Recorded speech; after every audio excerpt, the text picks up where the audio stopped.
Миллионы вопросов и один точный источник ответов. РУ-Вики. Ваш гид в мире знаний. Более 2 миллионов материалов. Статьи проверяются экспертами. Получайте мгновенные ответы в вашем ритме. На ходу. На языках народов России. Экономьте время, фокусируясь на главном. Пишите, создавайте. Получайте призы в сообществе авторов. Точная информация по вашим правилам. Электронный помощник на пути к высшим баллам. Знания в каждом прикосновении. Мы развиваем мир свободных знаний. Современно, технологично, доступно, точно. РУ-Вики. Интернет-энциклопедия. Знаешь, где узнать.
Вот что двигает мой бизнес. Открытие магазинов и диалог для обмена документами онлайн. Сезонные новинки и фокус для проверки поставщиков по актуальным данным. Команда мечты и толк для совместных встреч онлайн. Баланс во всем и экстерн для учета и отчетности. Сервисами «Контур» мой бизнес надежно экипирован и работает как надо. Экосистема «Контур». Экипируем на все случаи бизнеса.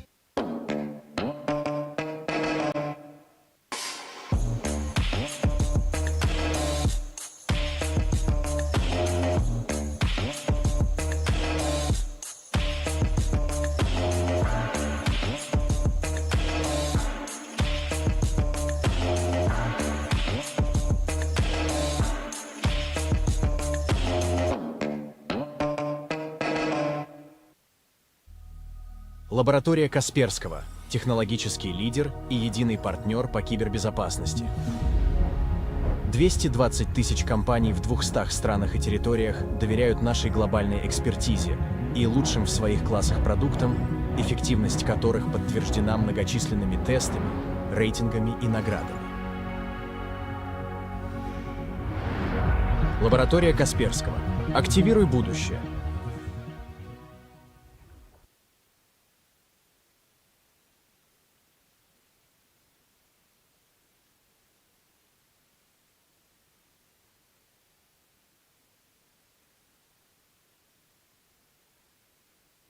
RedSoft – российский разработчик системного программного обеспечения для информационных инфраструктур любого масштаба. В линейке продуктов RedOS, Red-виртуализация,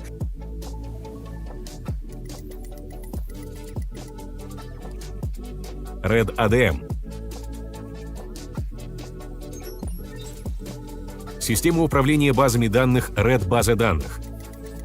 Продукты RedSoft – основа безопасной, технологически независимой информационной инфраструктуры, обладают открытой экосистемой совместимых продуктов, что позволяет создавать гибкие решения для организации бизнес-процессов любой сложности. Виртуализация жизненно необходима для современных IT-сред. Однако для развития и защиты бизнеса следует тщательно выбирать решения по виртуализации. Выбирайте надежные решения, предоставляющие значительные преимущества, наибольшую экономию и высочайшую скорость реагирования на бизнес-потребность. Облачную платформу SpaceVM.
Технологии UserGate не обращают внимания на географию и границы, обеспечивая надежность в любой точке цифровой вселенной. Мы заботимся о том, чтобы вам было комфортно и безопасно каждый день. Мы защищаем вас, пока вы меняете мир к лучшему.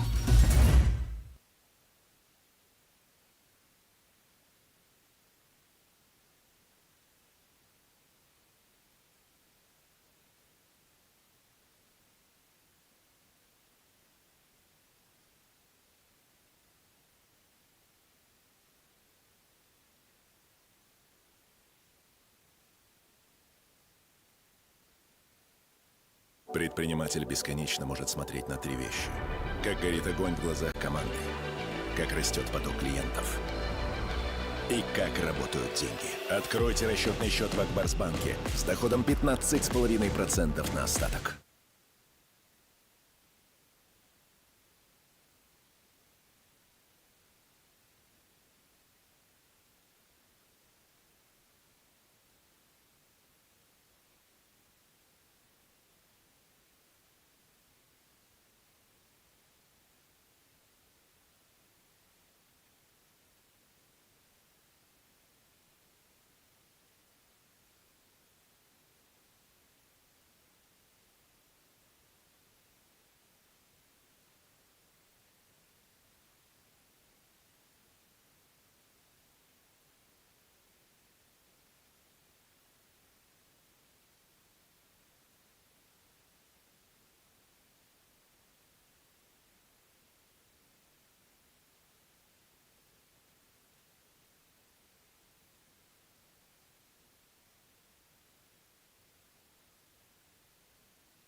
Good morning, dear colleagues, dear participants, guests of the forum. I would like to open the section called Digital Transformation, Prophylactics of Corruption. And today we are on the advance of the two state priorities. This is digitalization and counteraction to corruption. This section is here to unite the experience and knowledge of the experts from various spheres of activity in order to review how the modern digital technologies can become an active tool in counteracting corruption. We are living in the era of digital transformation when technologies create new models of interaction between the state, business, and the citizens. In these conditions, new unique opportunities are being opened in order to increase transparency and to increase the efficiency of the state management and control. At the same time, we have new challenges in place which require complete solutions. The program of our section includes the representatives of local authorities, scientific experts, and experts in law, legislation, and anti-corruption policies. Such a diverse approach allows us to discuss strategic areas and practical aspects of the usage of digital tools of the prophylactics of corruption. I'd like to introduce the participants of this session. In our panel, we have Ageev Vladimir, referent of the President of the Russian Federation of the State of Civil Service and Counteraction of the Corruption.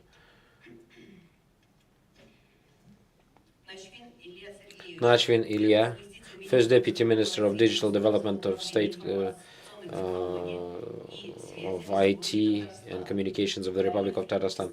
Bareev Iskander, Director of the Innopolis University. Trontsevsky Yuri, Head of the Lab of Institute of Legislation and Comparative Law Analysis at the Government of the Russian Federation, Doctor of Legal Science Professor. Igor Koch, Professor, Doctor of Science of Kazan Federal University, Institute of Management, Control and Finance.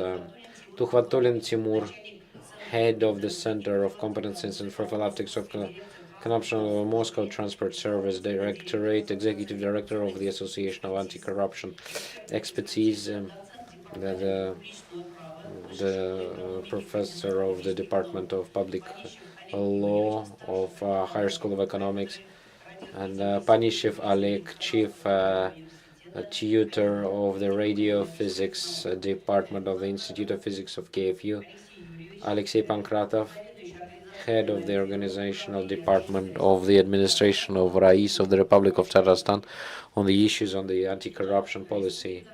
So the Republic of Tatarstan is now hosting and organizing this international event. Tatarstan is one of the leading regions of Russia and is in top leader in pretty much all of the federal ratings, and the social economic indicators and investment climate as well.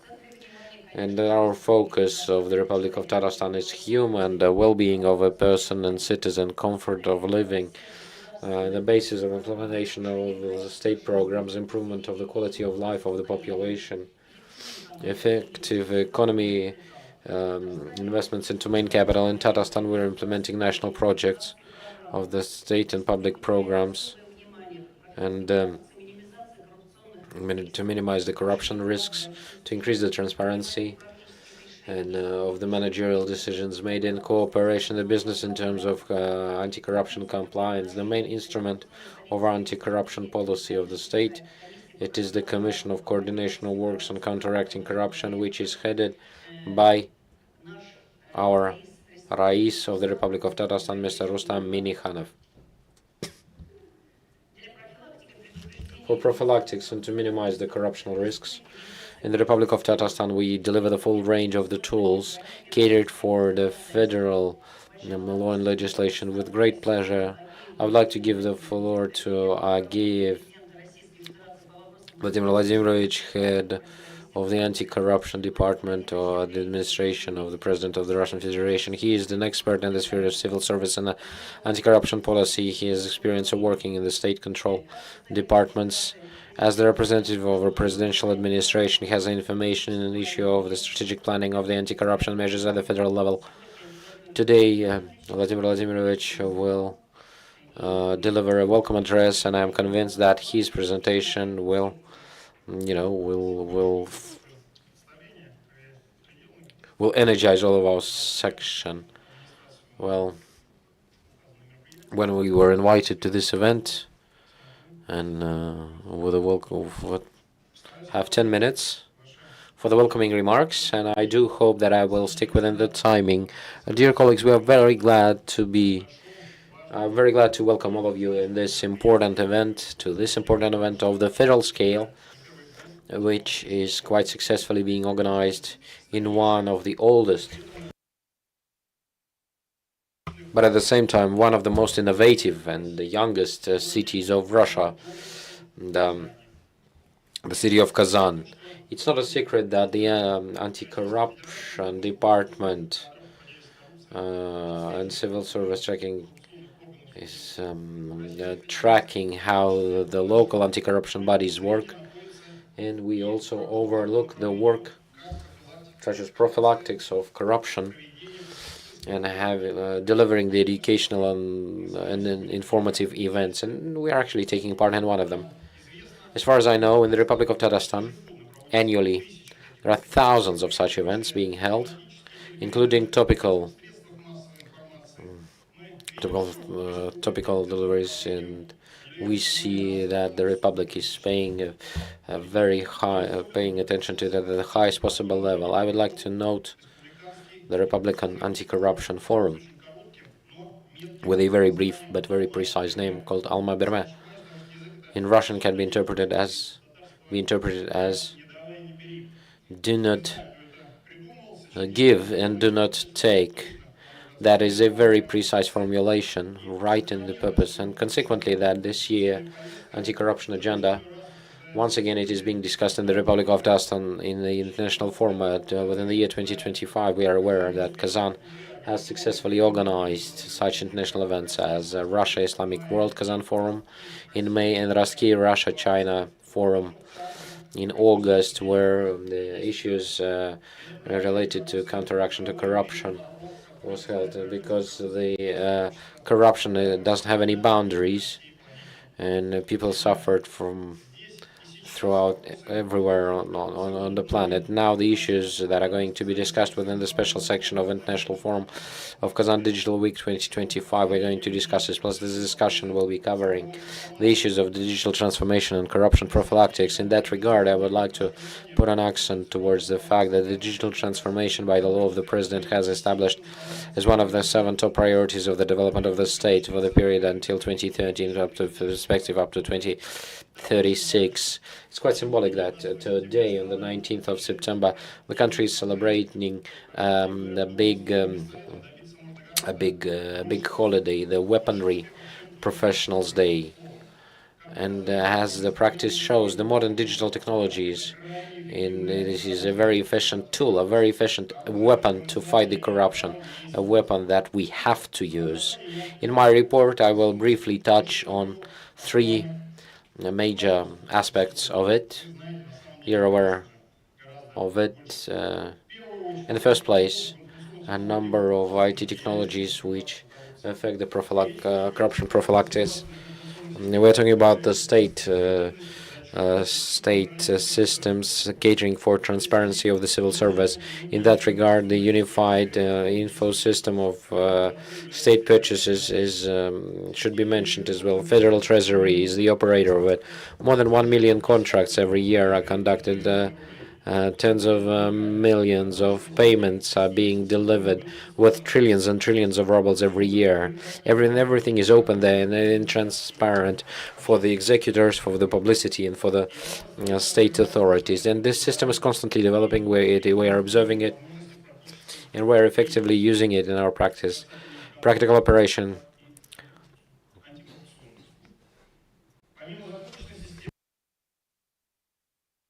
In addition to purchasing systems, more than 15 years ago, we have created a federal state informational system of unified portal of the state and municipal services.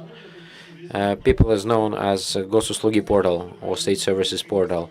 The Ministry of Digital Development and jointly with other authorities delivered a big work.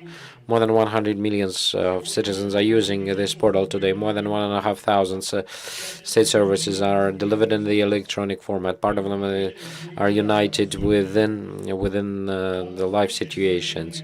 So the modern high tech they eliminate the subject-based matters of the officials. At the same time, we're improving the execution of services. Plus, there is a decrease of time of solutions, and as a result, we get the openness, increase of the openness and the transparency, and quite naturally, we eliminate the corruption at the basic level. I believe this is a great work that delivers the good results, which are quite noticeable. The second important aspect that I would like to touch on today, and used particularly to outline the corruption things, and we can mention the ancient god of Poseidon, that is the state system, counteracting corruption. This system, there were many myths and legends related to it. And when it was just installed, the whole truth about this new system, upon the Poseidon system, it is stated in the decree approved by the President of the Russian Federation as of the year 2022 under the number 232. It is a public order. Anybody can get familiar with it. Considering the format of today's event, I would like to draw your attention to the following fact within this condition. Well, the first thing is that in April 2022, 3.5 years ago, Poseidon new launch, it is now a state informational system. This system has been evolutionized. The administration of the president, in addition to the administration of president, there are new users of it, like this counteraction of corruption of the Poseidon system is actively used by the local anti-corruption body as well, and the feedback is quite positive. These organizations are rightly known, and the access to Poseidon is granted to them is absolutely on a free of charge basis. Coordinator of Poseidon is administration of president. That is the only state database in the system that is run by the administration of the president. And the operator of the Federal Security Service of the Russian Federation. There are suppliers of information to it, and its range is constantly expanding. For us, this is a top priority area of work. The system is there to provide information and analytical analysis, to run the analysis and to double-check on the compliance with anti-corruption measures. And Poseidon is storage of data of profits provided by state services and candidates for the civil services. The references have to be transferred into the digital format in order to be processed in Poseidon. Poseidon have buried the old methods of work when we're just comparing the profits between each other, and they were just there at the shelves. Now Poseidon allows to automatically find the corruption cases and forms the messages for the officials of the anti-corruption bodies and the external users. Poseidon doesn't stop in its development. This month, in the portal of the President of the Republic of Tanzania, there was a cross-platform version of the specialized software, and now there's a BK references, friends with Linux, using the software, and the candidates for civil service provide the data on profits, expenses, and obligations of related to property, and the software provided is a part of the Poseidon system. In the nearest perspective, Poseidon has very big plans, considering the newest achievements in the sphere of IT technologies. The third important question that I will touch on is related to the technology of attracting more and more attention today. They are taken on as the new systems. They're created with myths. As you know, we are talking about the technologies and perspectives of the usage of in the anti-corruption work of the AI. You're aware that there are two different positions. One of them is for AI, that is everything, it is breakthrough and everything. The other, people say that the expectations from the AI technologies are quite exaggerated. There's a big bubble, the bubble which might destroy the economy. Those will suffer who have invested into AI. In the nearest perspective, this is the group of experts of breakthrough and achievements and singularity. They're not expecting that. I believe that the truth is always somewhere in between. Well, to be at the forefront of the progress, it's bad and it's not recommended. You will lay back and leg back, and also we you have to be very capable of delivering. So the technologies of AI, they demonstrate the results when executing separate tasks, the solution of which just recently was deemed as being impossible or even fantastic. Now the private AI trained locally with the provision of confidentiality of data and depersonalization of the data. At this stage, it could become the great assistant to the civil servant in prophylactic the corruption. However, we have to identify specific scenarios and methods of the effective usage of AI in the anti-corruption prophylactics,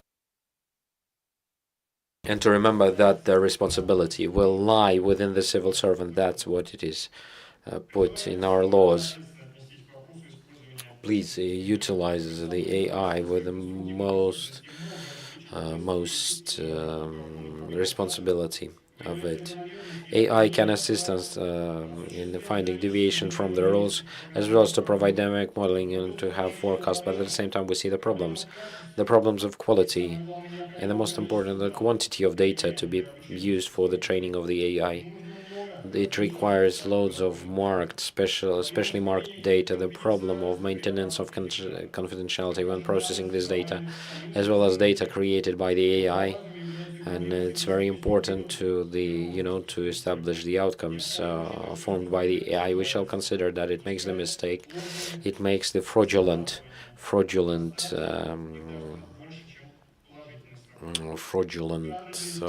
wrong alerts, and the staff to support the system is also a big question. We shall not forget that it costs money, plus it's quite a decent amount of money, state amount of money, and the final result is not yet guaranteed, even from the first or second attempt. I do consider that today's event will provide its own input and will bring us closer to the implementation of the state authorities, the technologies of the AI, allowing to have a more efficient use of the practical results of the corruption prophylactics, not theoretical ones. I believe that here my welcoming remarks I would like to complete by that, and I would like to finish off by saying with the same words where I started. Alma Birme, don't give and do not take. I wish you a very productive discussion and success.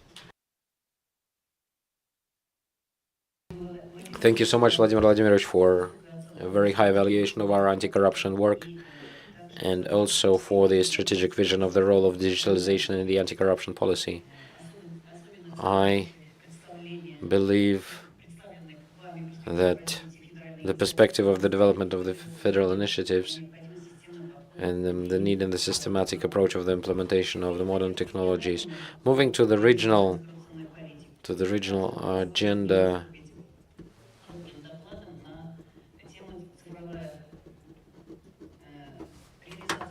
And the implementation of the anti-corruption policy of the Republic of Tatarstan and the usage of new policies. And I would like to, and the corruption, and the main, and this efficient fighting of the corruption is the basics of successful development of any region and the improvement of quality of life overall regions and public. So that is the key factor of the effective fighting of this evil. Tatarstan is covering the whole digital approach as the integral element of the modern anti-corruption policy. At the beginning of my presentation, I would like to have a look at the video movie which was specially prepared for our section.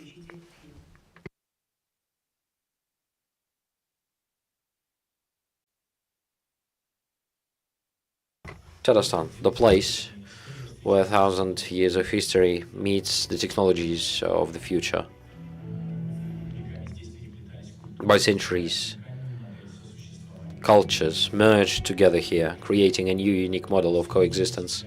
This land is creating a new history today, the history of digital transparency. Tatarstan was always a cross-section of civilizations and formed the basics of, fighting the corruption. 10 years ago, the system worked on the basis of old rules, and non-transparency created misconduct opportunities. The Republic have selected the other pathway. Civil services of the Republic of Tatarstan is just another website, but that's the philosophy of the openness. 420 electronic services and 3.9 million of users, 0 intermediaries.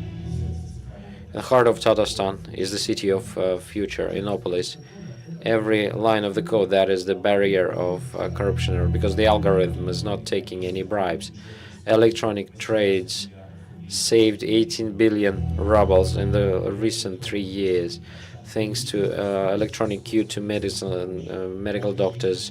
It's more rapidly that you can get, and you can see where your taxes are being spent. Before, there were 5 or 7 instances where in front, in between the person and the service. Now it's 1 click away. New generation of Tatarstan is growing in the digital reality where the transparency is the norm. In the IT park of the Republic, there are 12,000 specialists working. Their mission is to make the corruption technically impossible. Tatarstan is getting the improvement. And that is the new fight of corruption. Digital ethics is trained from the stuff, and kids are getting trained with transparency. Generation Z, for them, the fairness is the style of life. Tatarstan proves once again that multinational republic can become the leader of the digital transparency. Tradition and innovations together against corruption.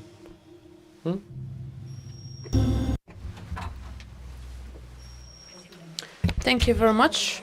And our work is based on federal and republican legislative documents and methodological recommendations. We built our work on 3 main directions. First of all, raising awareness of informational transparency of authorities. Second is to minimize the conditions for misconduct and violations possibilities. And the third one is the prophylactic work with the residents. All these measures are being implemented through the implementation of anti-corruption policies of the Republic of Tatarstan, and we get very great help from our colleagues from the federal authorities, and we are very thankful for their help and assistance. We would also like to extend gratitude to the colleagues from the Institute of Anti-Corruption and Prophylactics of Misconduct for their scientific contribution and assistance in our work. Also, we work all of this analysis and all of this data in our everyday work. Not for the first time, our colleagues are taking part in our events being hosted by the administration of the Rais of the Republic of Tatarstan. One of the main directions of the anti-corruption work of the Republic of Tatarstan is implementing all the digital technologies that serve to build a transparent system in anti-corruption control. These are unmanned programs. These all algorithms are transparent, and they are ideal instruments in our work. So the digital platforms of public services, they exclude the personal contact between the consumer or the service and the authorities, and so minimize the risks. These automatic systems, they provide us with huge digital tools to check the information, to analyze the information. As Vladimir just mentioned, we were the first one in the Republic to use the Poseidon system.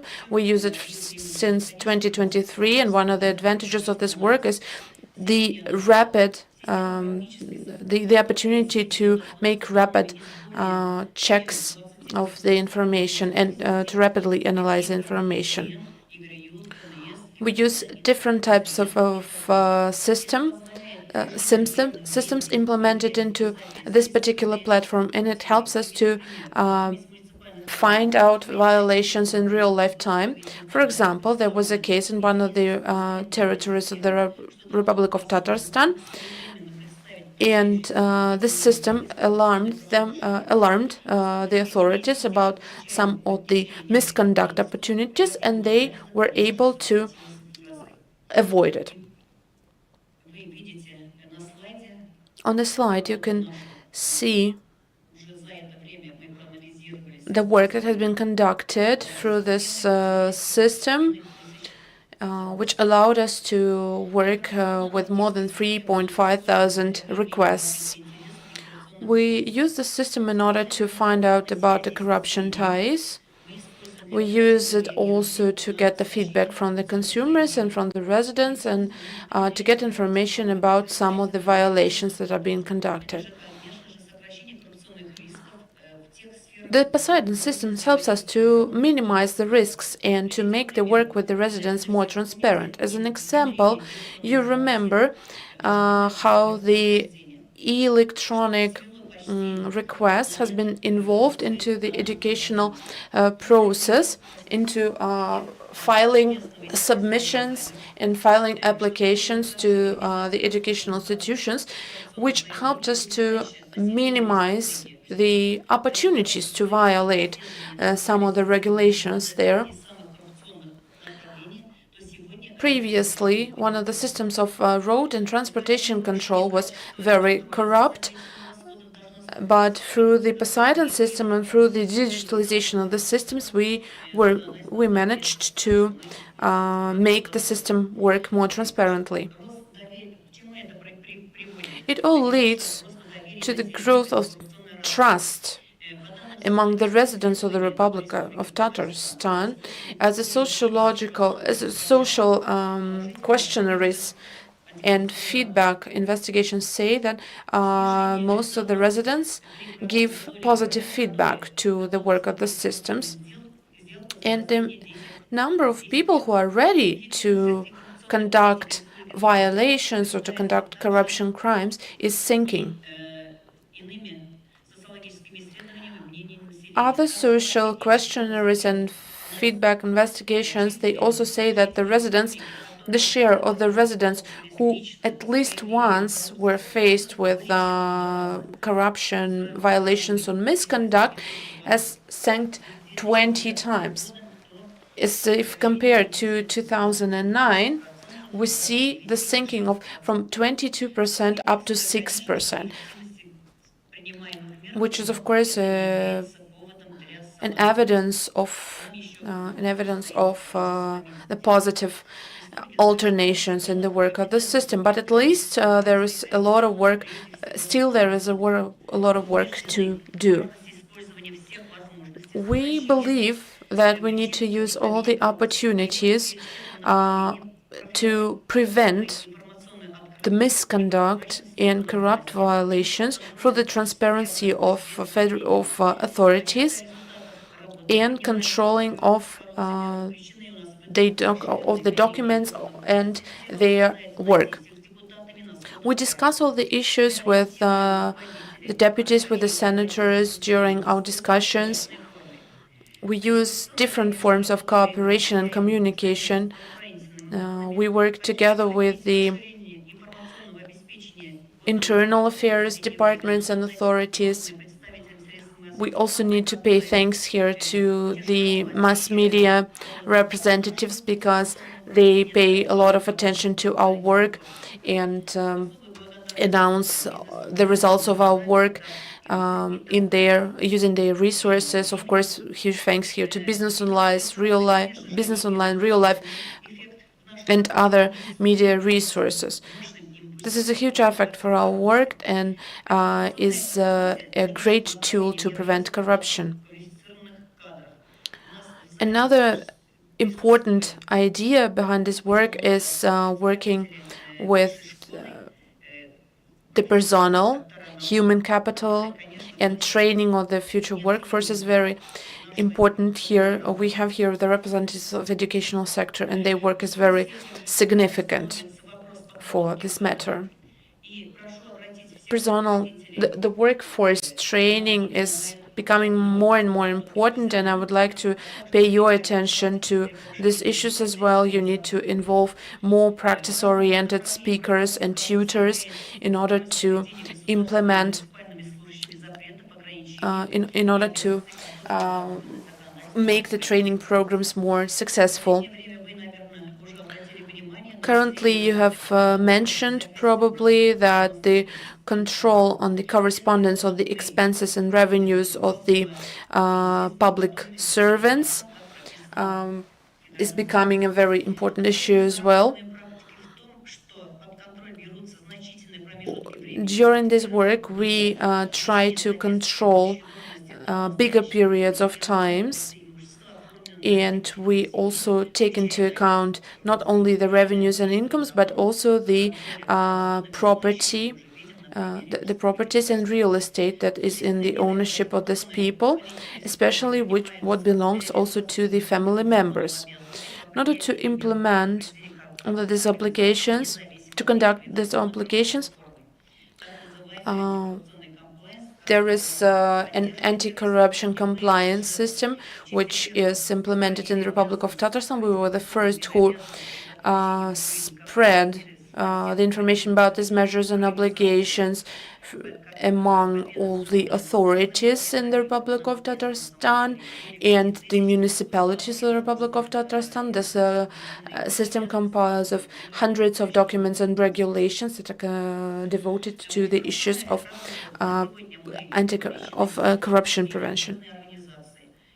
We involve all kinds of organizations and want to cover 100% of the residents of the Republic of Tatarstan. The message that we want to imply is that in the face of the legislation, in the face of the law, all the people are equal. We are implementing more programs and initiatives in our work with companies and organizations. Together with scientific community, we work on psychological aspects of corruption. But a lot of work is being conducted, but there is still a lot of work to do. So that is why we need to raise awareness among residents, raise awareness among our people, and tell more about all the systems.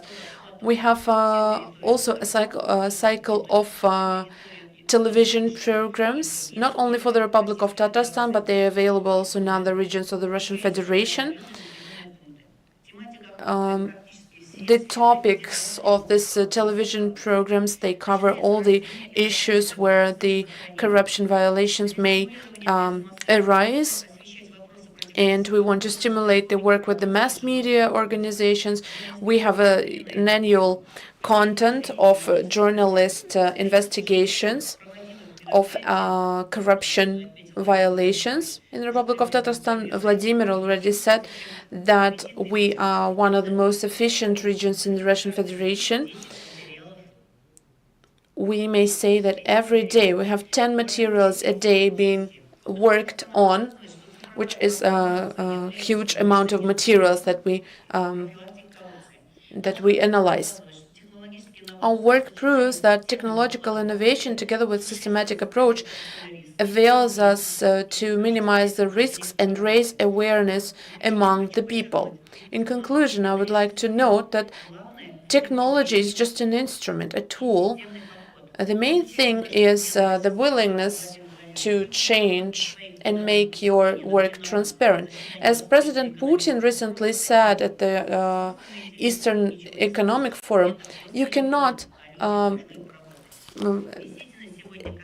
AI is just a technological system, but people are on higher demand now than ever, because only people are equipped with logical skills, social skills, and other skills. And the work that we conduct in the Republic of Tatarstan only proves that anti-corruption measures are very important for our work in the Republic, for communicating with the colleagues in other regions. And the information about our work is announced every day on our website and published on our website. It's all open, it's transparent. We are ready to share our experiences and tell you everything that we know about this work. Thank you very much for your attention. Continue our topic in digitalization in public service. I would like to give the floor to Mr. Ilya Nachvin, who is the first Deputy of Ministry of Digitalization of Communicational Services of the Republic of Tatarstan. Ilya is one of the key designers of digital transformation of the Republic of Tatarstan. Tatarstan is traditionally a locomotive of transformations which are happening in the Russian Federation, and Mr. Nachvin is in charge for digitalization of public services, and he will be talking about using of digital technologies for the prevention of corruption, offenses, and violations. Thank you very much. Thank you, dear colleagues. I'm happy to welcome you here at this forum.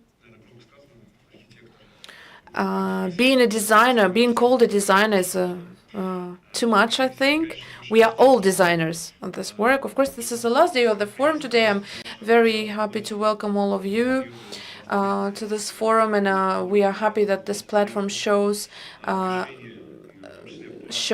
a lot of people pay attention to the work that we are conducting.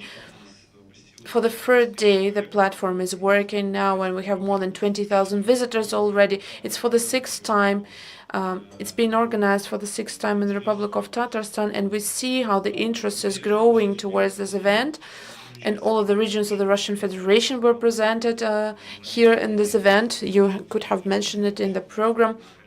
We are also have many colleagues from other countries who paid attention to our work. And back to my topic, one of the main challenges in anti-corruption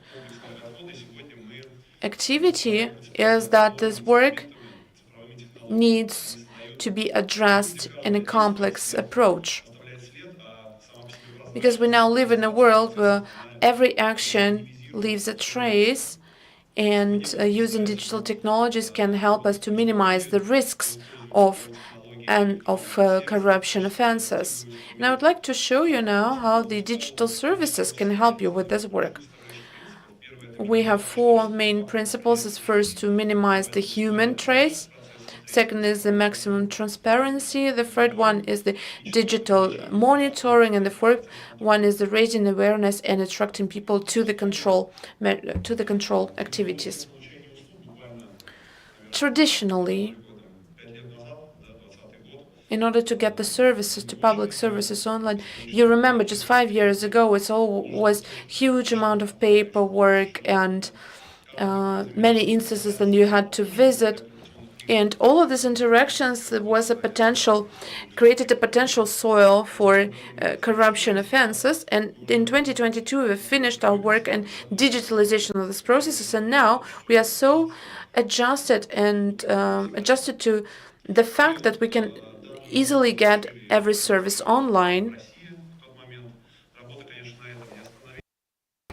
We were the first in Russia to implement this work, and but still, we want to improve the work of the system because we have new technologies implemented.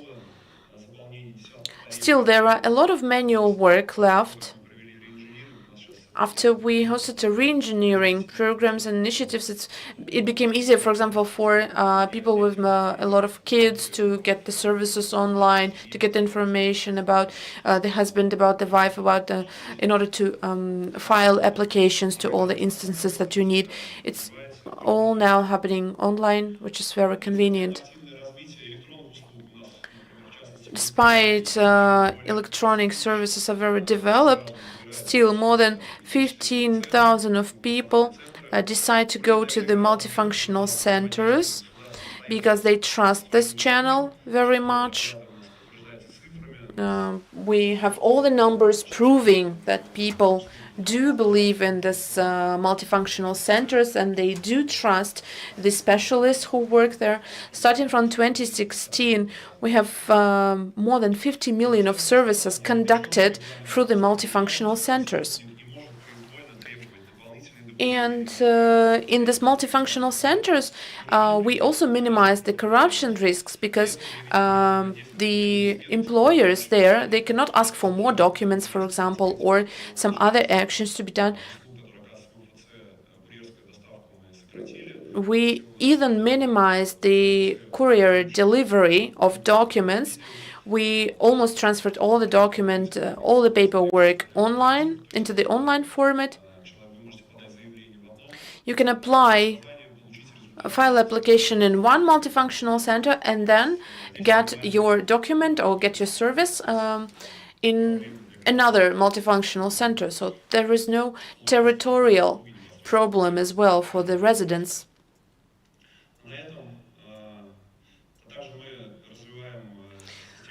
We also develop a system which is called State Concierge.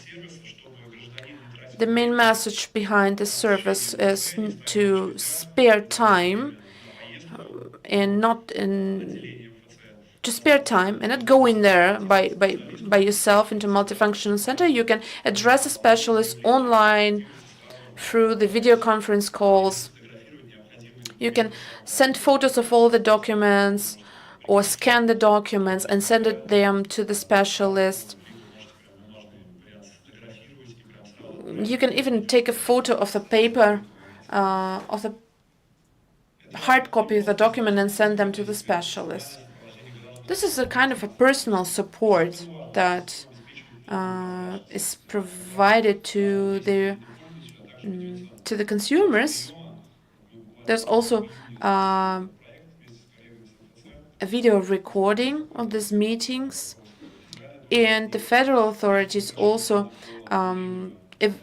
gave us a very positive evaluation of the after we presented the service. We are now working also how to integrate the system into the national messenger MAX, because we plan to make it possible to address the specialists from the multifunctional centers through the MAX messenger. And we are, of course, very ready to share experiences, to share our knowledge. Our services are being developed. We create new services. For example, we're now working on integrating the personal signature, transferring into the personal signature into the electronic form. More than 20 million of people have already used the opportunity to use the state key system of this electronic signature. Implementation of this technology will let people to sign meaningful legal papers without the opportunity for them to be misconducted or violated or stolen.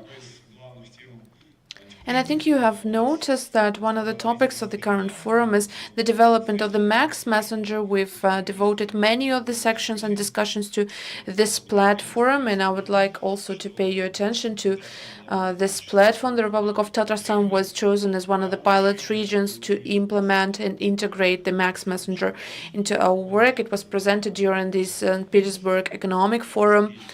Vladimir Kiriyenko met Mr. Samnihanov, and they decided to integrate the MAX Messenger in the Republic of Tatarstan as one of the first regions. And this year, we plan to integrate a system which will help to use the MAX Messenger to get the public services as well. And within a couple of last months, we have integrated a function to file application for example, to make an appointment somewhere. We also transferred all educational institutions to this ecosystem of MAX Messenger. All the higher educational institutions, professional educational institutions, they are all now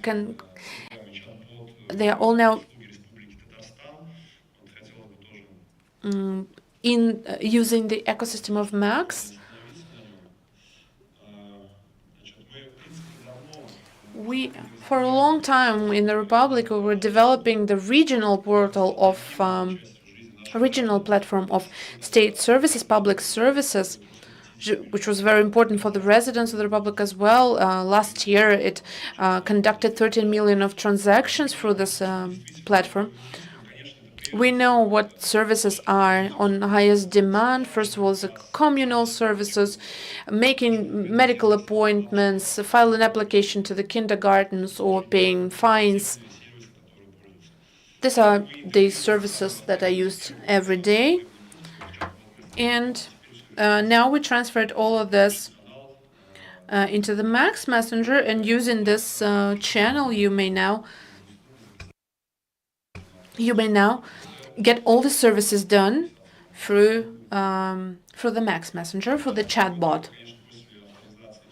But of course, all of these services are only available if you get through the authentication system, in order to make all the data transparent and in order to avoid risks connected to stealings and violations. We now may talk about more than 10,000 transactions that have been made through the Max Messenger, which is, of course, we hope to grow exponentially. This is a very easy to use tool. The menu is very easy, and you can use a chatbot, and the dialogue with the chatbot is very easy as well. We use a proactive approach to enter in the system. The bot can send you notifications about the appointments, can send you notifications about the change of the status of your application. We can monitor these processes online. We also have integrated the digital ID system into the Max Messenger. It just been launched in September. It's a great technology. It changes the paradigm of identification for the residents. It is amazing how easy it is to use.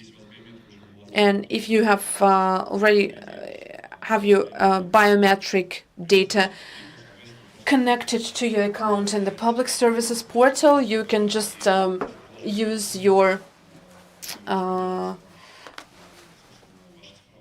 international passport and connect your digital ID to the Max Messenger.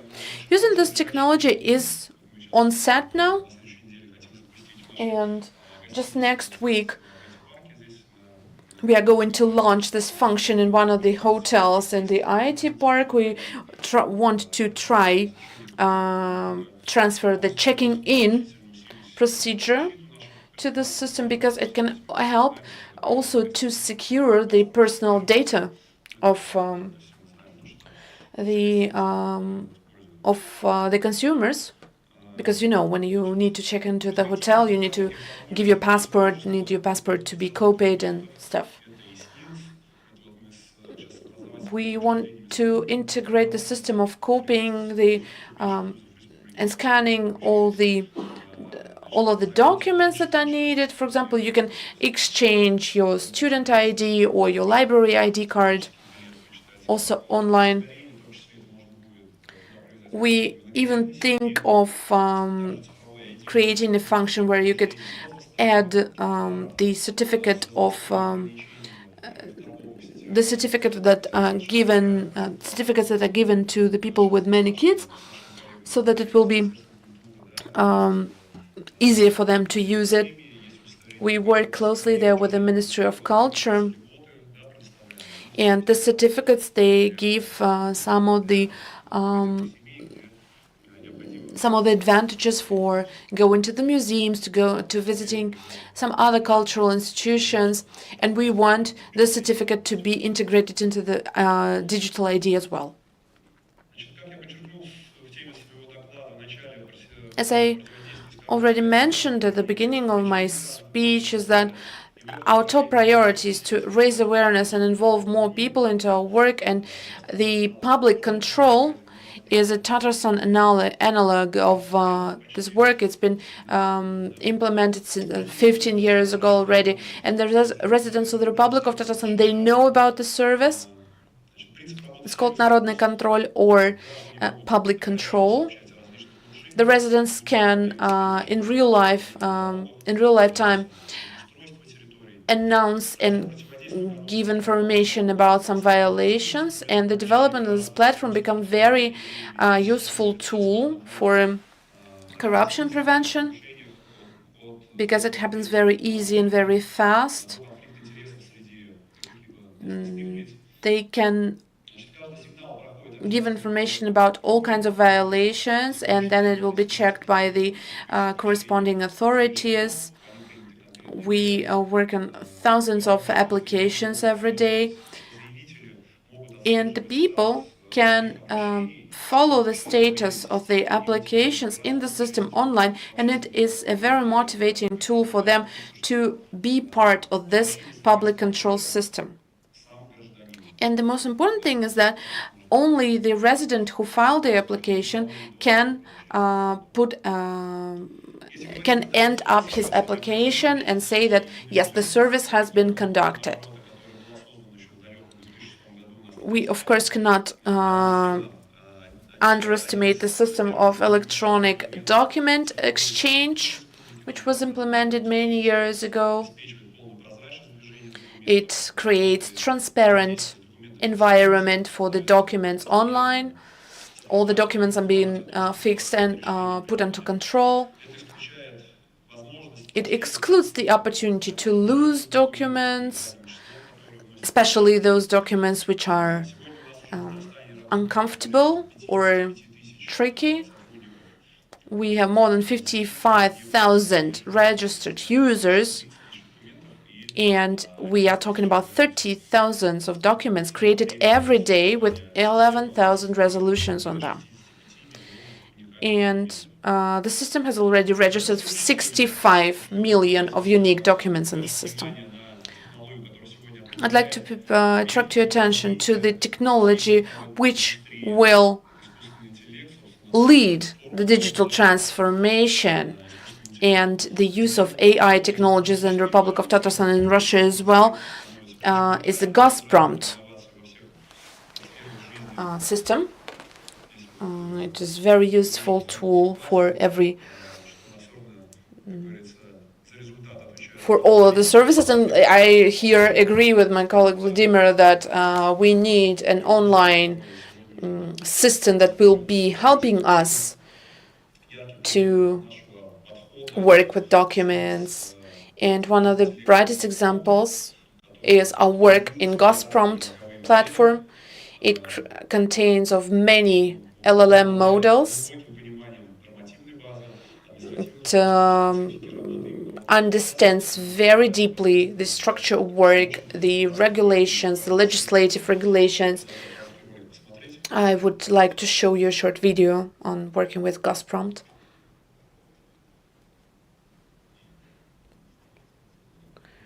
What if a region will be turned into a territory where every public servant will be having immense opportunities to use LLM models? And we in Tatarstan created a new approach to conducting public services. You can use AI services in your work. Gazprompt is not just a chatbot, it's the first one in Russia ecosystem connecting technologies of digital public services. And now it has been integrated into the system of educational institutions, and now a lot of teachers and teaching staff use this program in order to ease their work. Gazprompt became very important for my work. Previously, I would need a lot of time to prepare myself for the lessons, and now I have, thanks to Gazprompt, it's a revolution in education, and I have more time for my students. Gazprompt, the digitalization of public service and governance begins in Tatarstan. Dear colleagues, we started working very actively with the teaching staff. For example, you can record your lesson, upload it to the Ghost prompt platform, and the Ghost prompt can give some offers, can offer some ideas how to improve this work. And now we very lightly, but still we start working with the medical personnel as well, because having all of your medical data, you still will go to the therapist in order to get some recommendations. Very carefully, but we start this work because the Ghost prompt, for example, would be very helpful here, just to address the patients, maybe to go and do some lab work, and, for example, bring some documents with you. So we very careful, but start to integrate it into the system of healthcare. We also integrated the system into radiology data center. We started using it during the COVID times, and we continue this work. So thanks to this work, we could really improve the work with the norms and regulatory documents, because it has a huge pile of information in it about the legislation, and it can notify the users about some of the violations that may happen. It is able to find corruption factors or factors that can create conditions for the conflict of interest or other risks. And this approach helps to address these problems on time and create a more transparent, competitive space. So using AI technology here not only rapids and fastens the processes, but it also helps to minimize the mistakes and make the system work more transparently. Just recently, we discussed the case of working with the public traffic control authorities. As a pedestrian, for example, I see a car going on a red light. I can take a photo, send it to the program, to the Ghost prompt, and earlier this process would take me much more time. But now we have integrated the AI systems into this program and the so-called AI agent, who can have a look at it and either confirm or not confirm whether the violation took place, and then the information will be sent to the road and traffic control departments, and then they will analyze whether there were a violation or not. So we minimize the human factor here. In conclusion, I would like to add that the comprehensive approach, including new digital technologies and raising awareness and attracting the residents, can lead to the effective work of preventing the corruption violations, and implementing the tools as AI and digital innovations can help us to raise the level of trustworthiness paid to us from the people. And to all of you colleagues, I would like to mention once again, those of you who haven't visited the exhibition yet, it will be working till the end of this day, and I invite you to visit this exhibition. There are many interesting projects presented. You will find something interesting for yourself. Thank you very much. Thank you, Ilya, for your interesting presentation. And the cases, the actual cases that were implemented in the Republic of Tatarstan, they really demonstrate the potential of using these technologies in regards to raising awareness and making the work of the systems more transparent. And I would like to give the floor Mr. Iskander Bariev, Director of Digital Services at Innopolis University. Innopolis University is a unique platform, is very important for training workforce for the digital sphere of the Russian Federation. They not only implement educational programs, but they also work on developing the digital technologies. And the topic of his speech is the digital technologies as part of the anti-corruption business system from the point of view of interaction of science, education, and business. Yes, thank you very much, dear colleagues. I would like to present to you my information as interesting as possible when we talk about corruption violations in our world. AI technologies and IT technologies play huge role now. When we talk about blockchain technology, for example, let me start with short overview as a representative of IT University. But I also need to mention that we work very closely with other authorities in the Republic of Tatarstan and in the Russian Federation. Our main task is always not to deal with the violation that happened already, but to prevent the violation. When we talk about global trends in anti-corruption work, in digital, the global trend here starts with some fraud activities, and then it leads to the fraud in procurement systems. So the main task in the current conditions is to pay more attention to prevent the violations. This becomes a very important factor now. We have huge strategies developed now to this topic, and as part of these strategies, we conduct a lot of work. Huge companies pay a lot of attention now to the development of this work, and here the digital technologies play the most important role.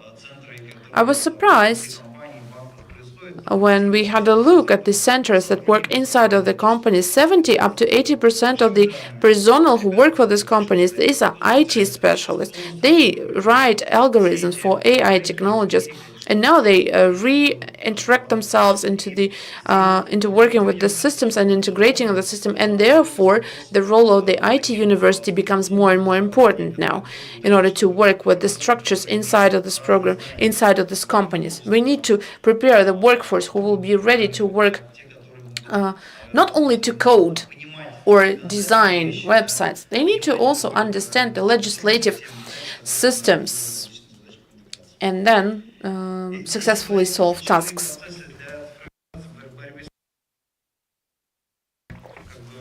While digitalizing the prevention of corruption crimes, we talk about many spheres where these technologies can be implemented. And these technologies are, of course, presented on the forefront by the artificial intelligence. Although AI is the word of yesterday already, because AI is integrated now everywhere. The algorithms are used. They integrate different databases. We work now on these issues, and public services, they also work very hard now on integrating the AI systems in order to make these processes work flawlessly in regarding all of the issues. When we talk about technologies, I already mentioned the AI. Important role is now played also by blockchain technologies, and not the systems that are connected to mining, but the systems that are connected to transactions and information about the transactions that are being stored now in some of the databases that should be also very transparent, and that so the role of the blockchain technology is now very important. Another technology which is very important is the big data. Big data and the work of data scientists, those people who work with big data.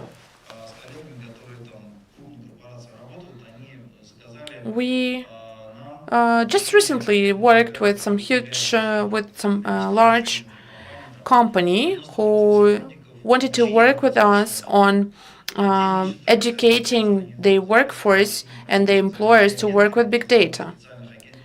Another request that we get very often is training the personnel to work with big data.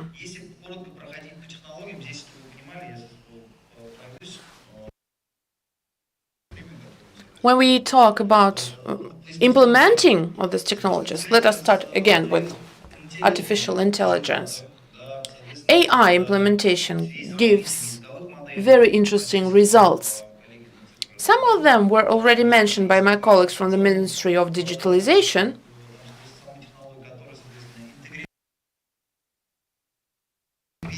They already mentioned the technology that is being integrated into the system itself. But we see how huge the potential of the system is to prevent and to forecast the anomalia, the possible violations that can be conducted. So, and at the end, we are coming to this situation where we don't have to deal with the corruption violation itself or violation itself, but we work on preventive measures. And we can work also on planning some of the measures how to avoid the situations. And just using some manual efforts, it's impossible to work on this. On the systems and the company laws, they are growing and the tasks, they are growing. So AI interaction and integration here is very important. It gives optimal solutions. It's necessary here to use, first of all, the technology to prevent the violation, but also to use the systems in the work of the procurement staff. For staff who work with procurement processes.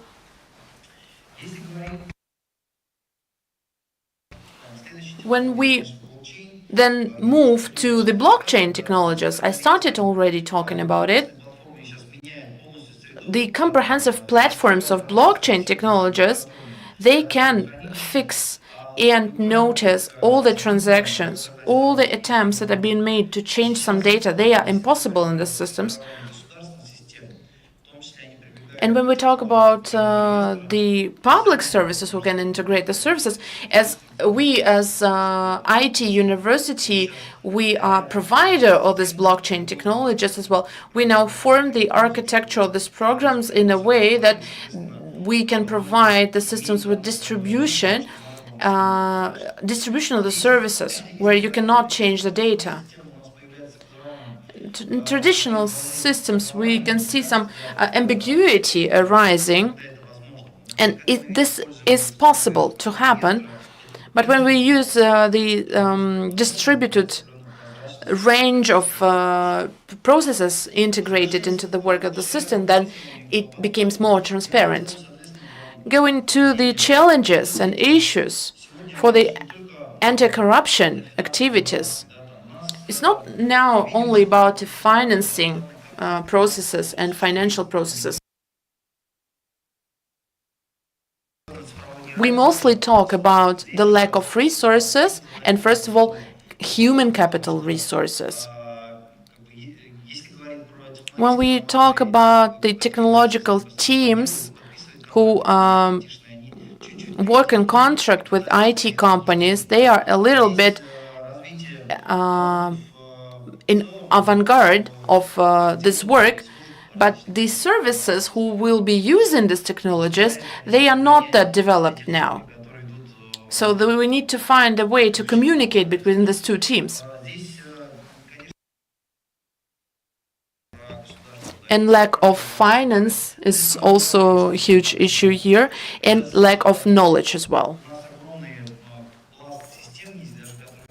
There is a plast of systems that are even free to use, but lack of knowledge by the public servants who work in these authorities, it does not allow us to use all the technologies that have been developed already.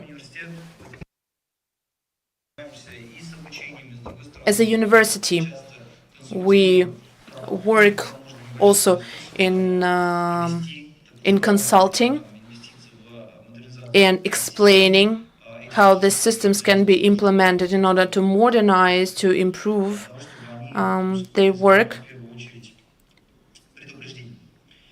to improve the work in preventing the corruption crimes. Concerning the international experience,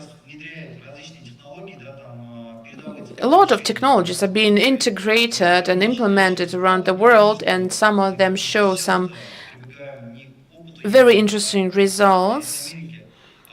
We are now using not the American experience, but we use mostly the BRICS countries' experience because they made a huge step in the development. When we talk about China, for example, China has formed a unique digital ecosystem. The colleagues just mentioned the Max Messenger, for example. And China is far beyond the steps. They have digital ecosystems with ratings of people, ratings of authorities, of municipalities, where they can fix all the possible crimes and violations, including the corruption violations. And those people who are low in this rating, they cannot get another contract, which is great work. Brazil has a very interesting experience here. They work with machine learning systems. They have a bot, Alice, who is capable of checking a lot of data and working with big data. She works with controls the procurement procedures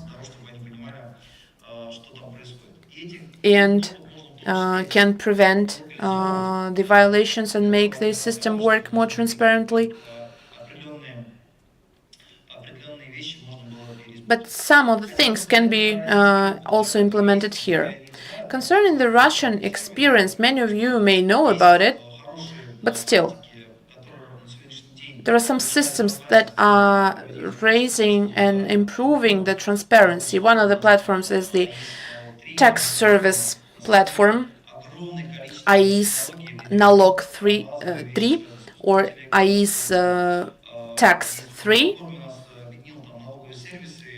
This platform united all the tax services and created an automated information system for the federal tax service of the Russian Federation.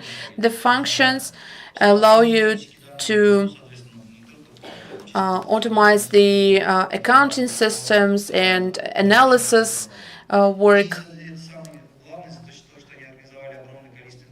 And they also created a lot of integrations, and it's all done not manually but automatically.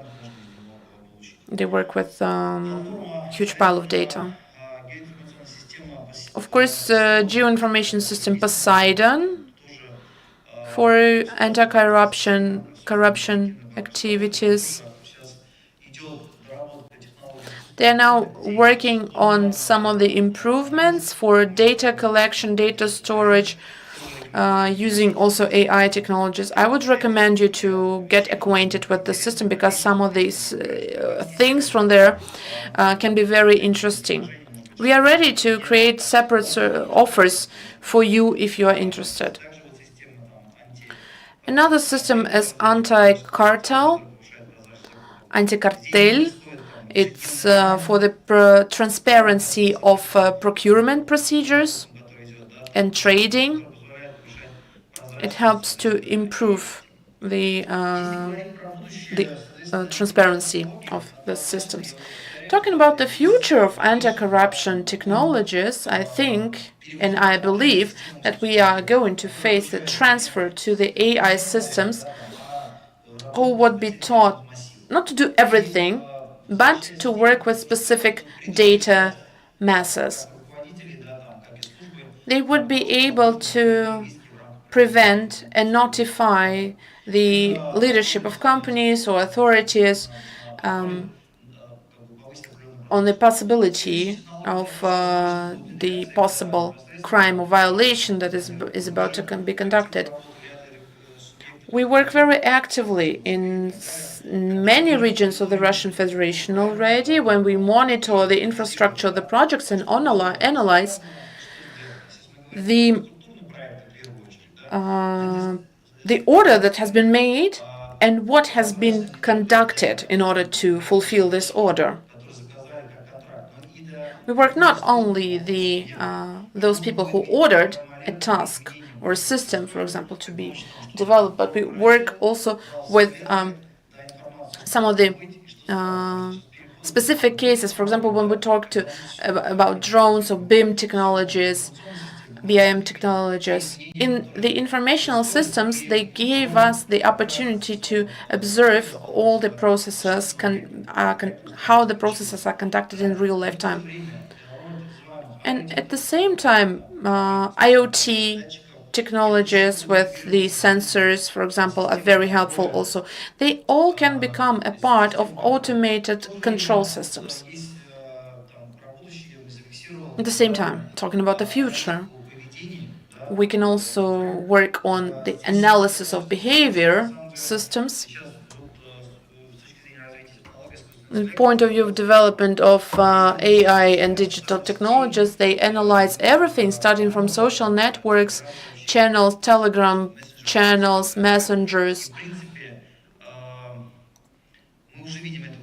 And we see how it is done in practice already,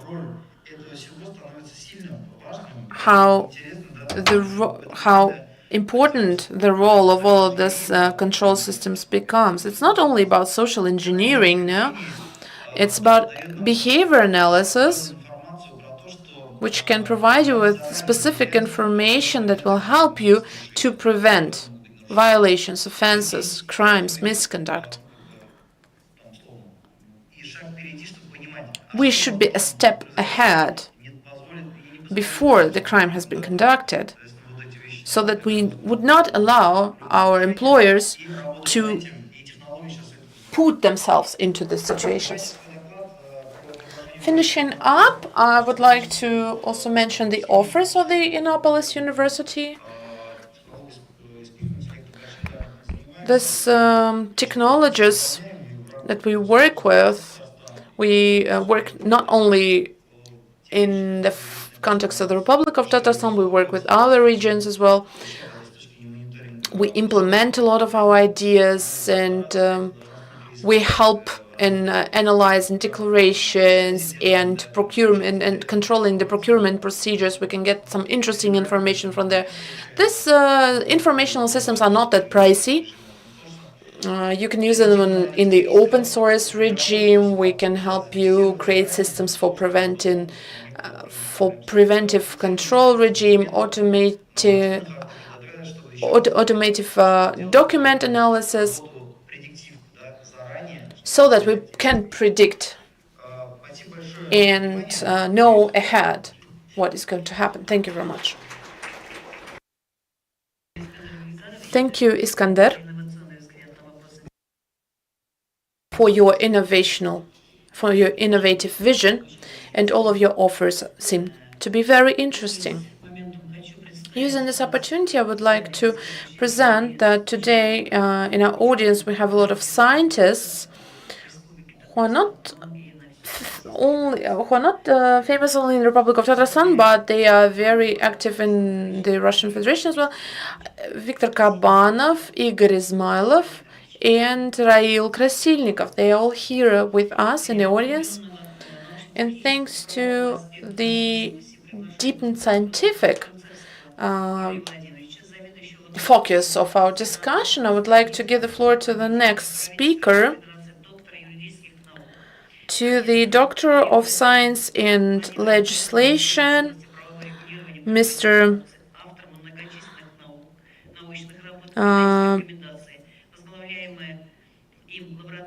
Mr. Yuri Trunsevsky, who is head of the Laboratory of Institute of Legislation and Comparative Law Sciences under the government of the Russian Federation, with the speech, the use of digital technologies in combating corruption.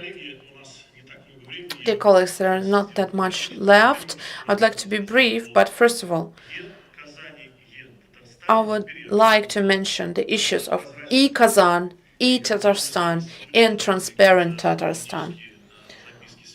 When in the work of our institute we work on some information data, we start with some examples from the Republic of Tatarstan. I started working in the police department also, and Tatarstan in the police work was also very active. And I have sent already the speech of Mr. Rustam Minikhanov to my colleagues to have a look at. Some of the aspects that I would like to talk about today, they can be divided into two parts. First one is what are we doing in order to prevent the corruption crimes? And the second part is what our departments, our anti-corruption departments and the employers in particular are doing in order to correspond to the requests and conduct this work. We work on these problematic issues, and some of my colleagues from the Federal Assembly are joking about it. When a topic of some discussion is being announced, I always come with a book. And I always have a book to refer to, because now we are living in the era of waiting for transformation. We are going to re-establish all of the models. And today I also have a book, and if you are interested, you will be able to have a look at this book after the session. Information and analysis processes in order to prevent corruption, they are very important. And the main idea behind our work is half of the employers who are being fired for corruption crimes, these are people who just did some technical mistakes in filing their reports on revenues and incomes. And now, for example, myself, I'm not filing these reports anymore. But the requests and regulations to file these reports, they are very complicated, and they are, some of the employers do this obligatory, obliged to do this, and some of them do this voluntarily. But still, in the media, even we have the same number, which has been repeated. We have 4.5 million people who are connected to, who have been connected to some of the corruption violations. And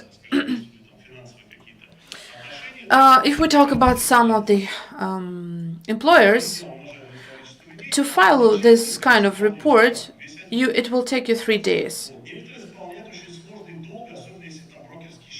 Some of the people take even more time because, for example, those of them who have some broker accounts or something, I'm talking about the working hours,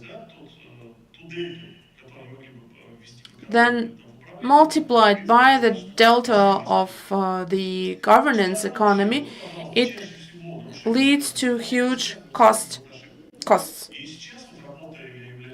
And all of this, many of these reports are being filed with mistakes. We have different groups of mistakes. We already separated all the mistakes that can be done in groups. And we have commissions who work on this. What we did with filing these reports? Well, using the work of the multifunctional centers employers, we have worked on a program which helps to file this report not by the employer by itself, but by the authority who needs this report. It contains all of the necessary information,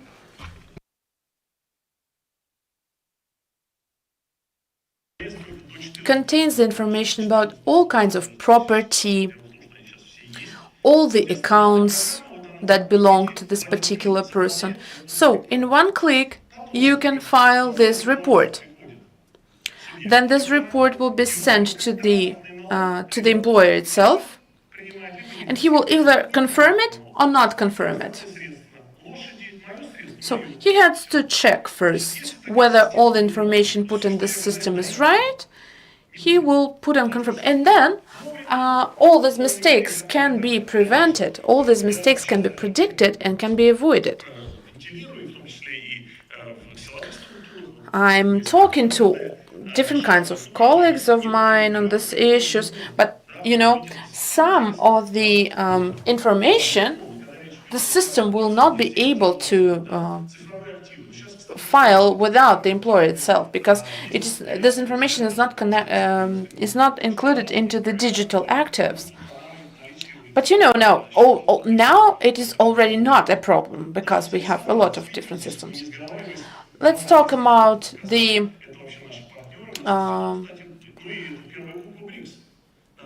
what goals we want to achieve here. And I also have an experience case from Brazil. We didn't, as my colleague, how to implement the system. We need to implement it into the legislative infrastructure first, legal infrastructure first. This digital profile should be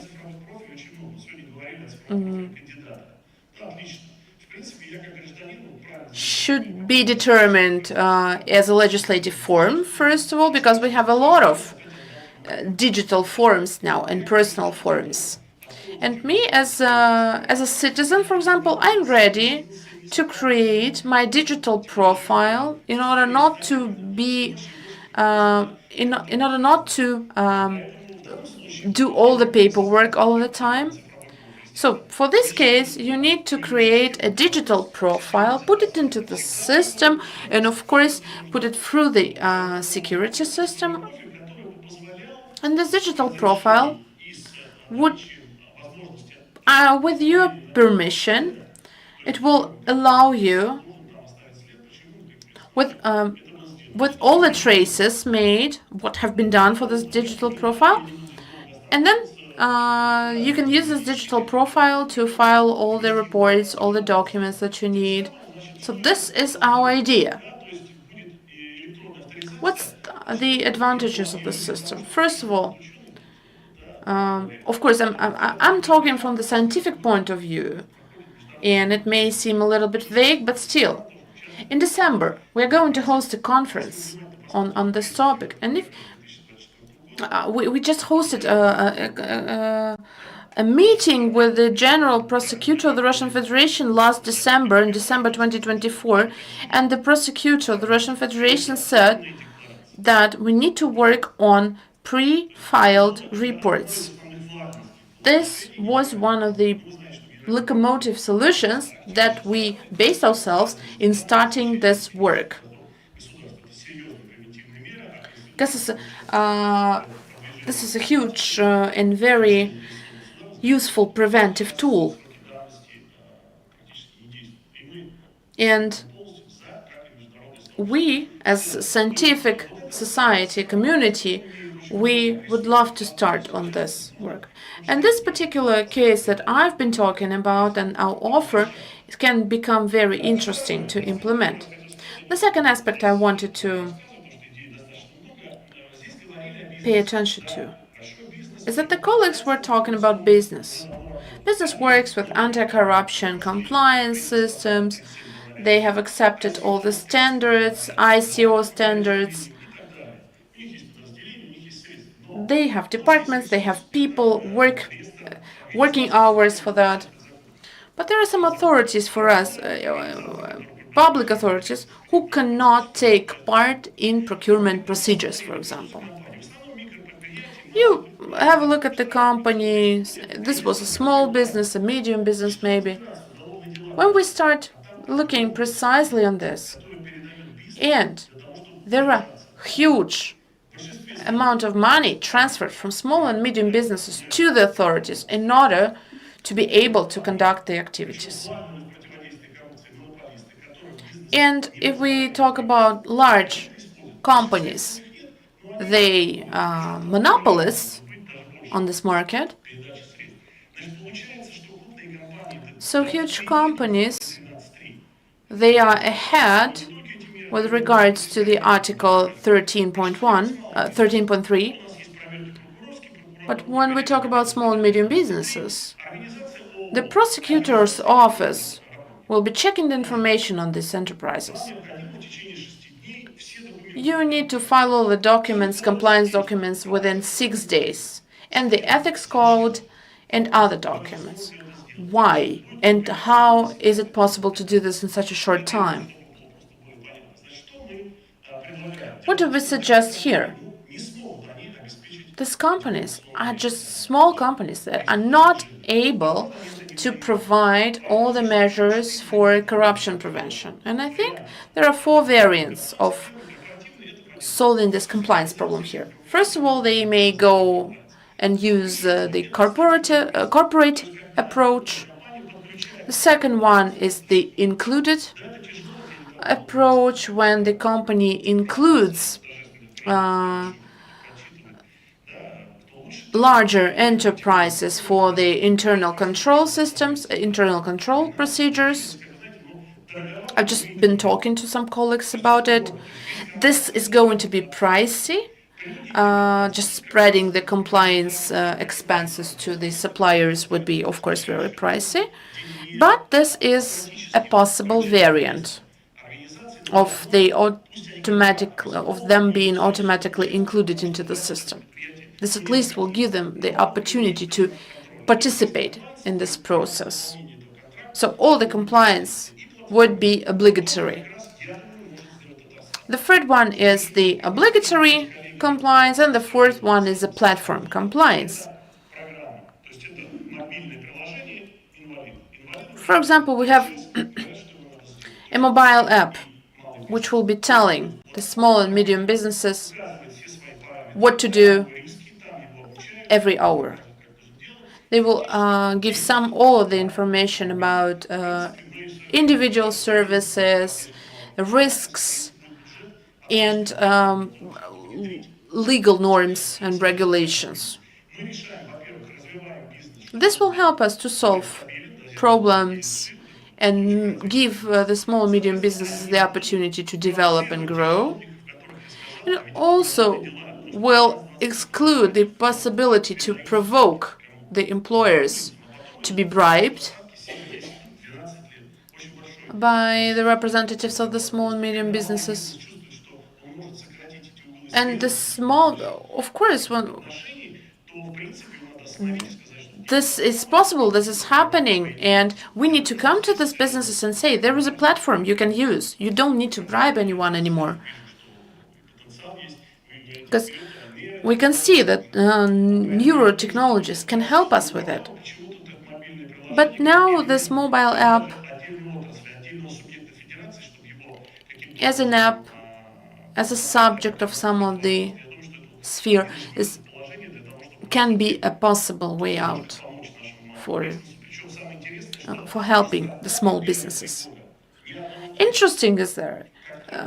Fact is here that the startups are not involved in bribery and money laundering, but as soon as the company goes on the market and starts earning a lot of money, it can happen. So these are possible solutions. Thank you very much.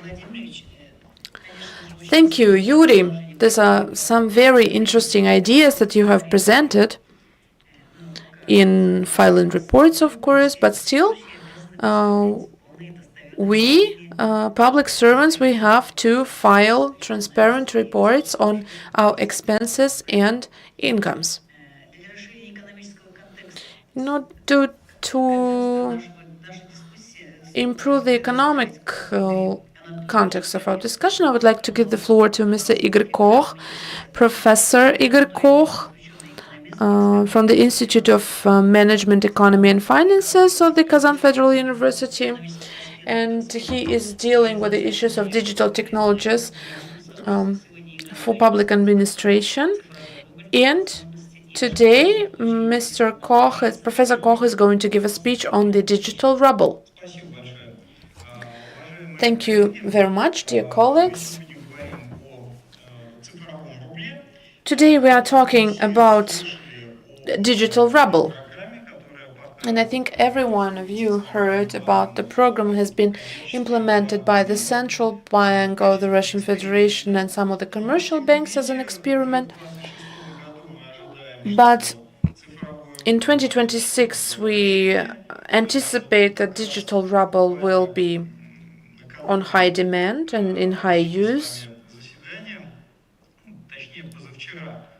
Just a day before yesterday, there was a meeting that for the first time in the Russian Federation, the Federal Treasury Department was included into the implementation of digital rubble, and they have created a project of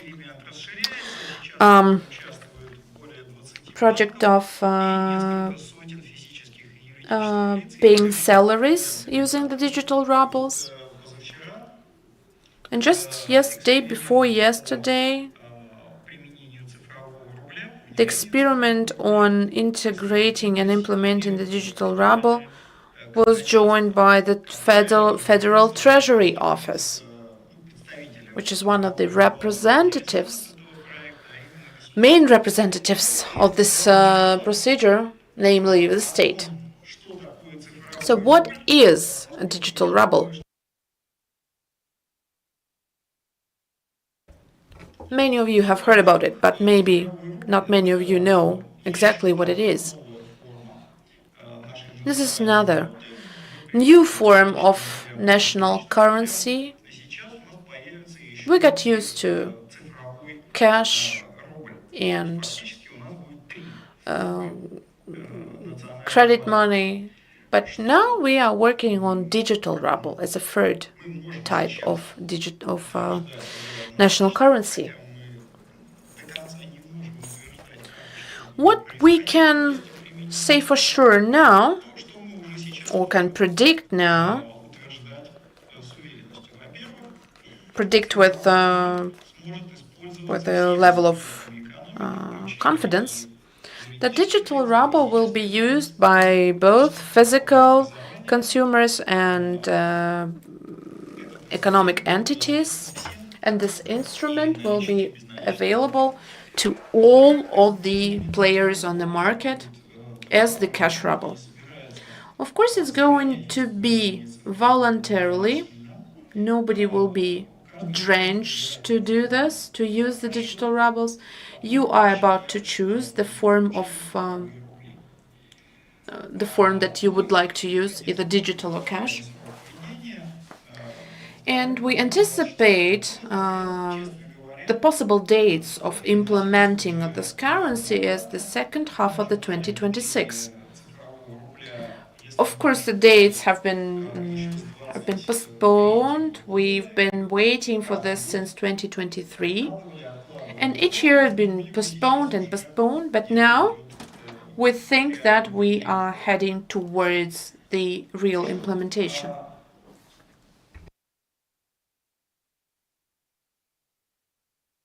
In order to understand what is the tool that we are talking about, let's talk about what's in common and what's different in between digital and cash ruble. Ruble is the same ruble. It costs the same as the cash or credit ruble. And the exchange rate would be 1-to-1.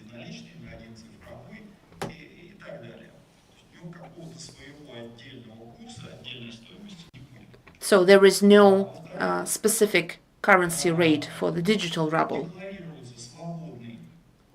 We also declare free transfer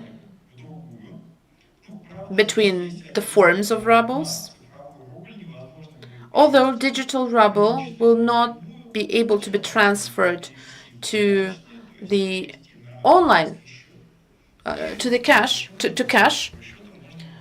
because first of all you will have to transfer the digital rubles to your bank account and then withdraw the money from the ATM.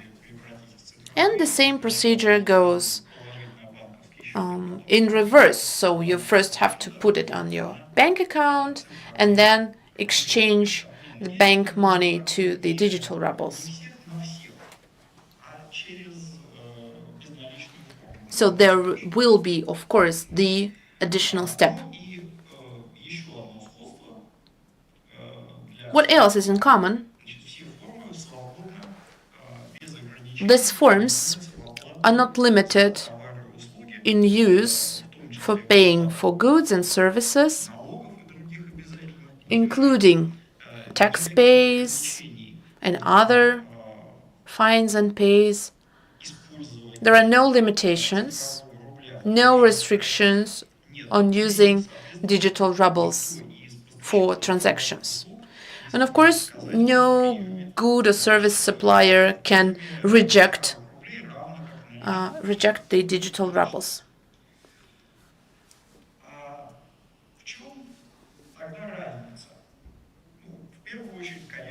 So what is then the difference between digital ruble and the rubles that are on your bank account? So actually we use the bank currency, we don't use real money, we don't use cash. We have credit and deposit cards, we have QR codes, payments. So what's the principal difference between digital ruble and then the rubles that are on your bank account? So whether we are already using the digital ruble. There are two principal differences here. First of all, digital ruble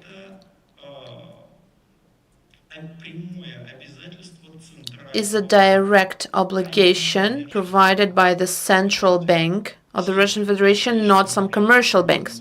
So all of the digital rubles that we own, they are the obligations of the central bank of the Russian Federation.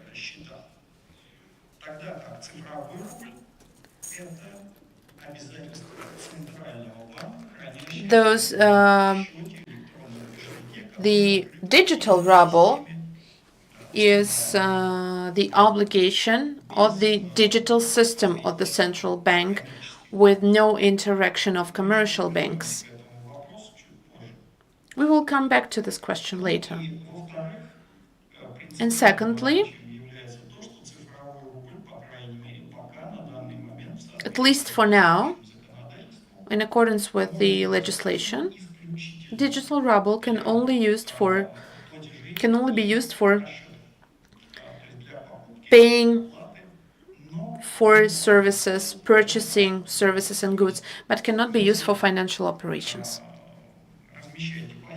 So you cannot put deposits in digital rubles, you cannot take credits and mortgages in digital rubles, at least within the current legislation system. It is solely the instrument of payment and purchasing, or being paid as a salary.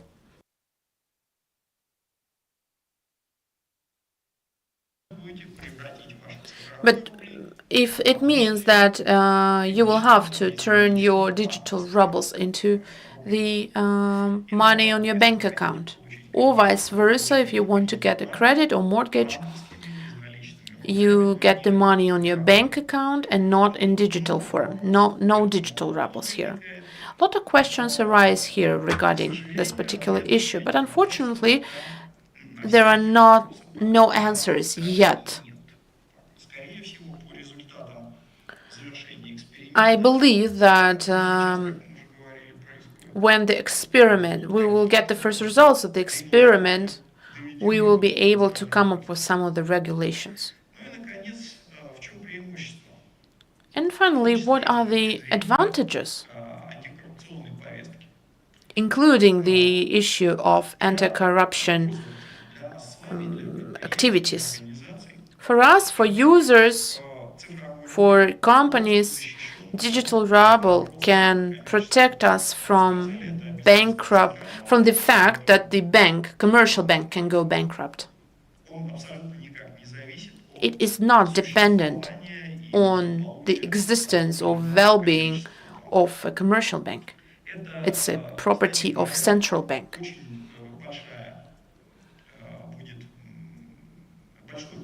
And honestly speaking, this is going to be a huge advantage, not only for the physical consumers, for real consumers, but it will be very beneficial for the companies, for individual entrepreneurs, those who have the accounts in the commercial banks. They are not protected in any way, in any form, from the bankruptcy of the bank. So for small, medium businesses, it will be very interesting. Secondly,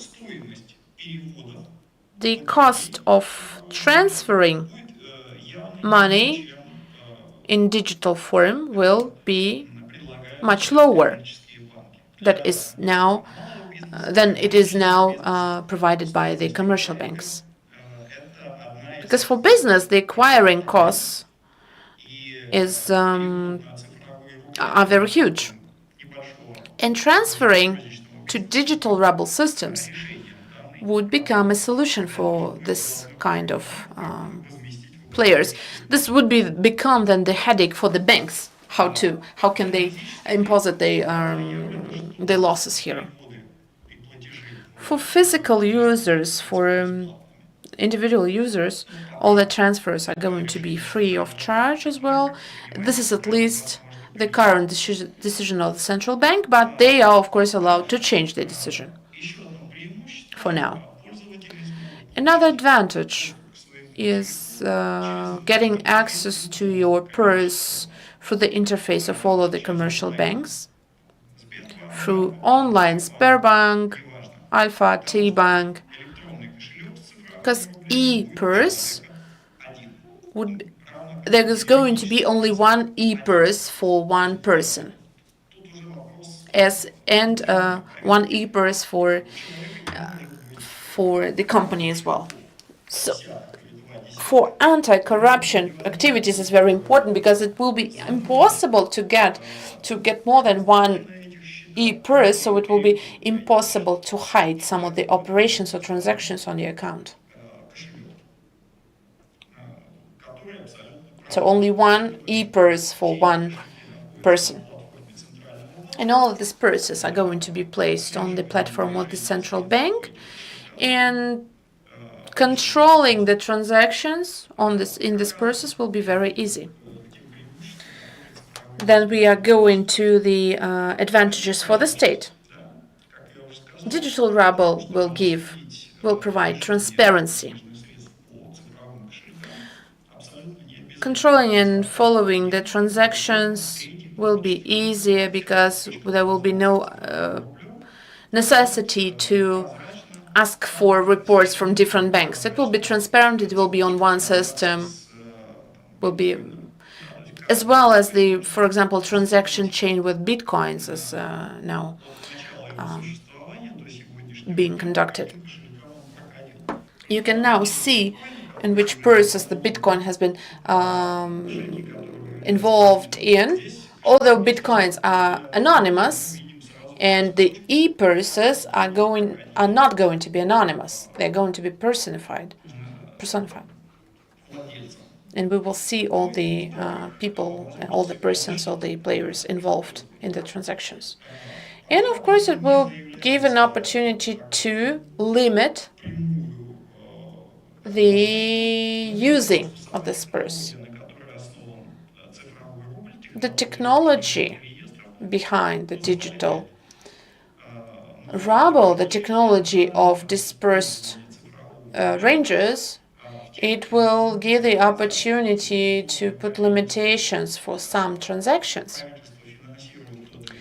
For example, if the state is financing a project, for example, or purchasing good or service, it can put limitations on how the addressee, how the state money are being spent. And if there are some violations noticed, then you will be able to put limitations on this.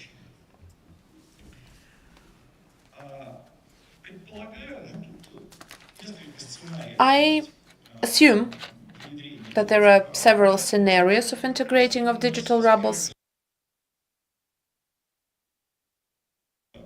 But I do assume that integrating of digital rubles will start with state procurement systems, and the federal treasury will start paying off and using digital rubles as a currency.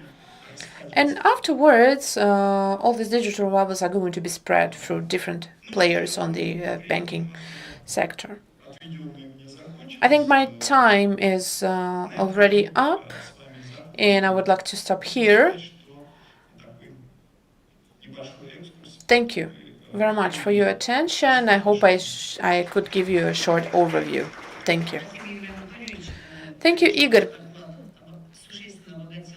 And your report has given us some very interesting ideas about using digital rubles. And continuing the work of our session,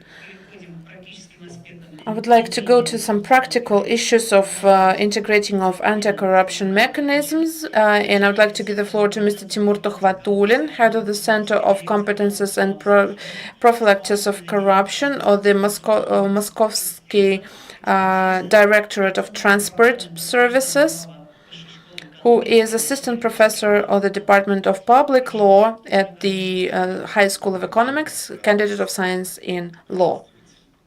Dear colleagues, thank you very much. I'm so happy to welcome all of you in this to this discussion. I would like to thank the organizers for inviting me, for organizing this event. What I see and what I hear during this event, I was sure, and I am sure now as well, that Tatarstan is such a fruitful platform for integrating all of the innovative ideas. I represent the Moscow Transport Complex and the Moscow Directorate of Transport Services, which is a center which coordinates all the involved authorities. You may see all the authorities listed on the slide. These are 8 to 9 large enterprises in transport sphere. They are registered as different state companies, either budgetary organizations or no, but we join them as in one compliance system, because Yuri just mentioned what the anti-corruption compliance means, and that it is all regulated by only one Article 13.3 of the Federal Anti-Corruption Law. And this is kind of very joint, brief forum that gives the heads of the companies the opportunities to regulate the anti-corruption activities and measures. And with the support of the head of the department of the head of the transport infrastructure of the city of Moscow, we decided to integrate the anti-corruption measures. You can see 9 main directions of the program that we are implementing. Of course, I will be more than happy to share the presentation with those of you who are interested in this work and who would like to implement this program in your own work.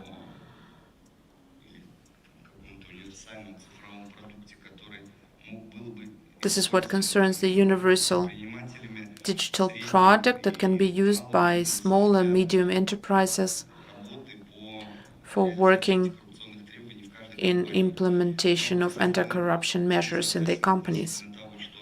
I agree with colleagues that some of the minor organizations with like 3 or 4 employers, for those companies, this the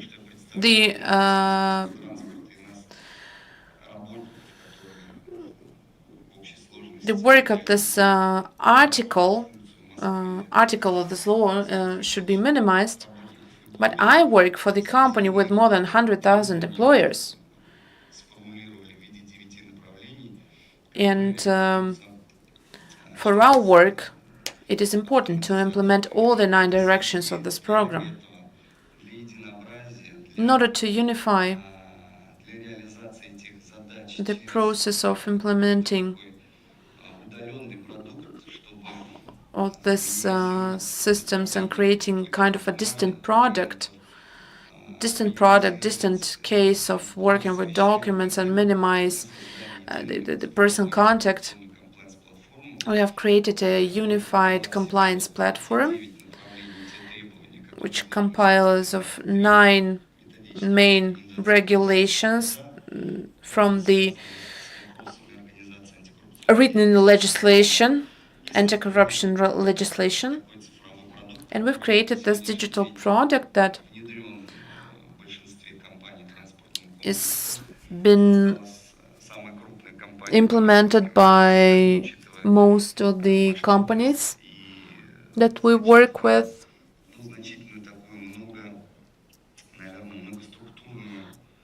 These are the companies who work on a multi-structural systems, and we do want to involve all of the companies that we work with into working with this particular platform. When we talk about local, national products, this was one of them. It was developed by the local Russian IT specialist. We've been through the registration process, we got patent, and now the system is working, it's functioning. And the main task that we put ahead of us and ahead of the designers of this platform is how to make transparent the conflict of interests. Because this is a cornerstone for all the legal or reputational risks involved with corruption violations. So that is why we've decided, first of all, to automate this mechanism. We talked to the colleagues today when we talk about, for example, family enterprises or family histories of working at the one of the authorities, for example. So our program can help automatically highlight the possible risks of this conflict of interest when we talk about the employer and his relatives who are also working in this company. And of course, it helps to avoid conflict of interest with the potential business partners. When you have a list of employers who work for the companies, you see the names, the surnames, all the information about the employers, and you can work within the 152nd federal law. And you get the offer from one of the company, you download information about the company into the platform. And the platform, the system can see and highlight whether there is a possibility for any kinds of violations. And we can have a look at this connection and see, of course, we can have people, for example, with similar surnames, which is possible. But when we work more closely in detail on this information that they get from this platform, we can find out about the final beneficiaries of this processes, but the system just helps us to make decisions.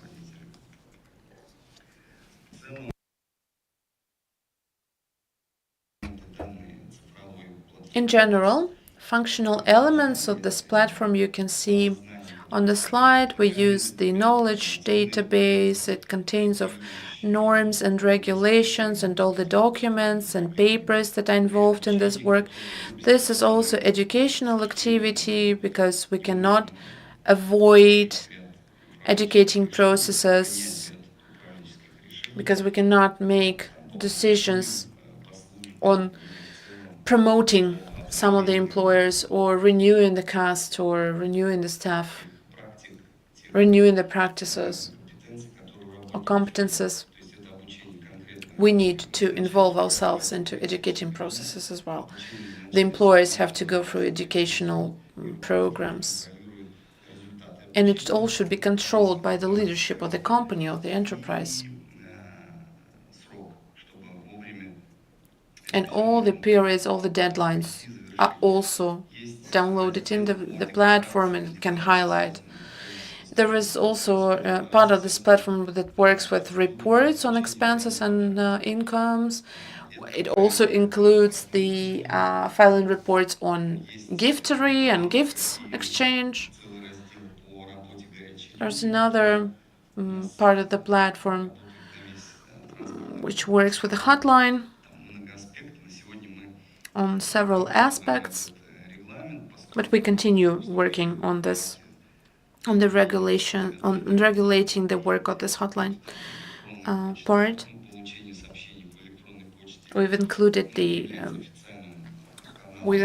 the fact that, for example, email requests or requests coming through the email services cannot be considered as official.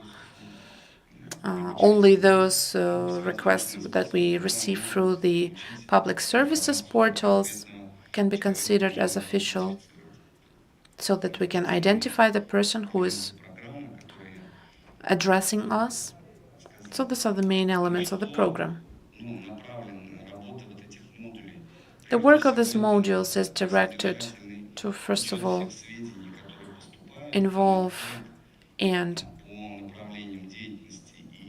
count the content and the information,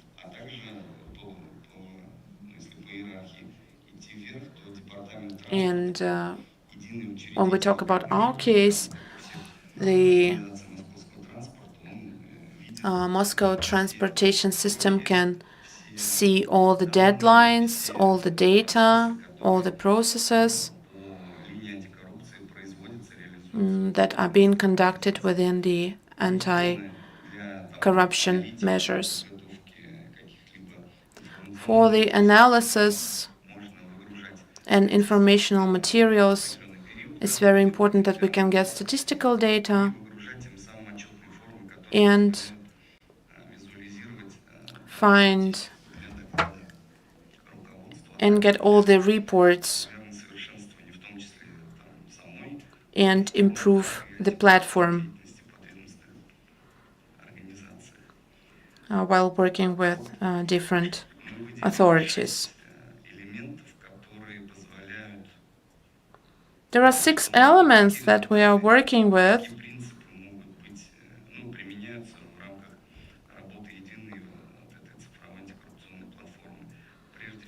What we use in working with this platform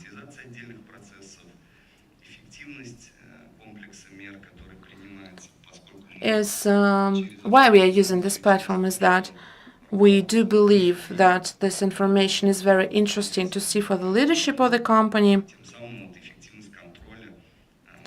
and the control is very effective and it helps to improve the quality of work. It helps to minimize reputational risks and other risks, and financial risks as well. because you can minimize the violations and crimes. At least the crimes that are listed in the code, in the legislation code, which include, for example, the legislation on and laws and regulations on gifts and giving work to further state servants. And the platform allows to get solutions. And now we are working on to integrate the platform.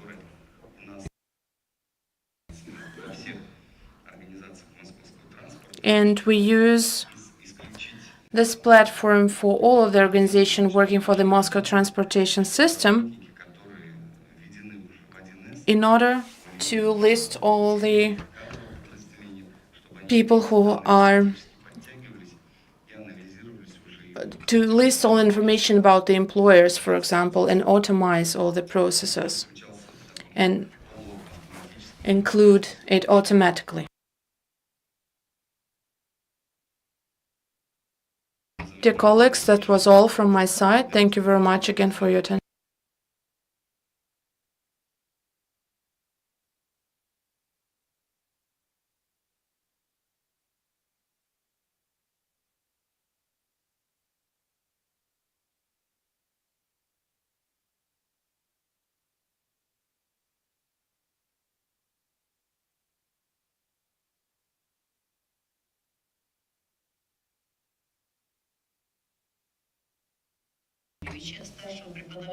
I would like to give the floor to the next speaker from the Kazan Federal University, the candidate of science in physics, Mr. Oleg Panishev, who is a senior lecturer at the Department of Radio Physics. He is involved in working with machine learning, and Oleg is going to talk about the systems of using the AI in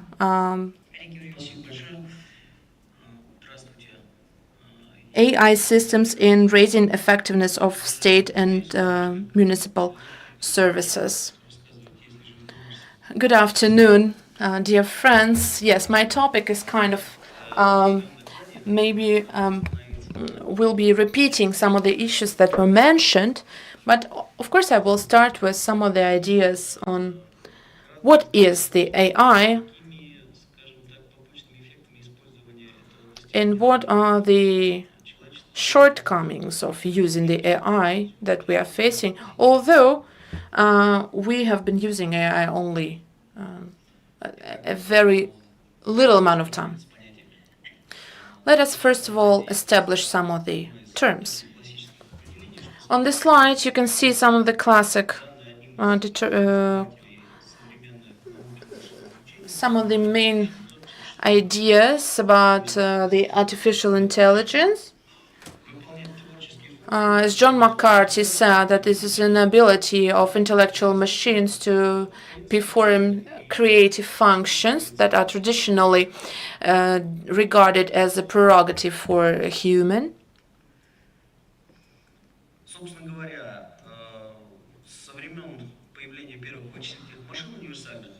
And just from the times when the first machines started to be used, all the scientists, writers, and fantastic novelists, they tried to predict how the thinking machine is going to interact with humans.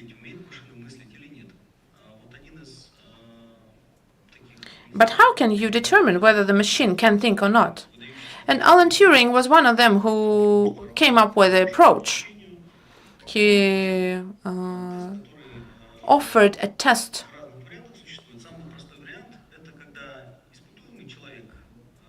The idea behind this test is to put a person in contact with a machine, but the person does not know whether it's a machine or person talking. And the task for a human is to determine whether he is communicating with a living creature or not.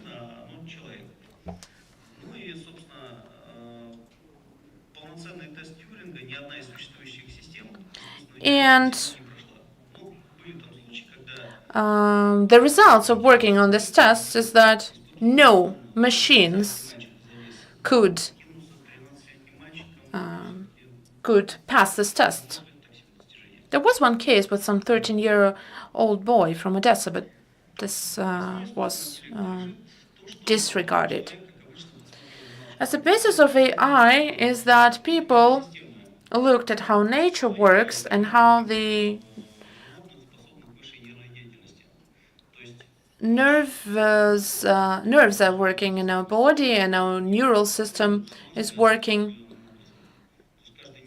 because we know that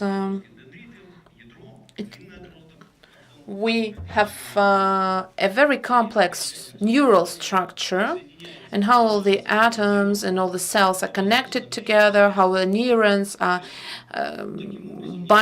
building the synapses. I think you all know about this term. And the interaction between neurons can be happening either electrically or chemically. When we have an improved neural impulse, we have an interaction between the synapse and dendrite, or between the neurons, and the special chemicals, neuromediators, are being released, releasing the dopamine.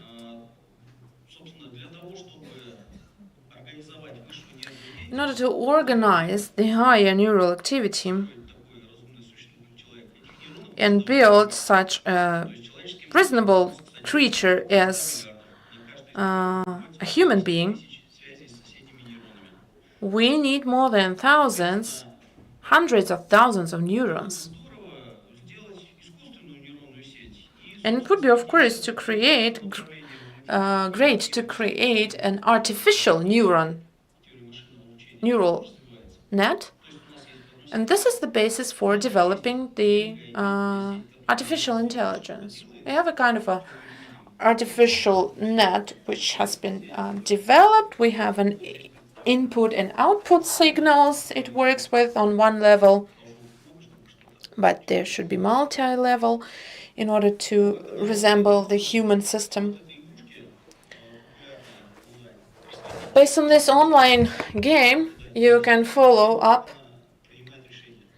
how the system is working, how it's making decisions.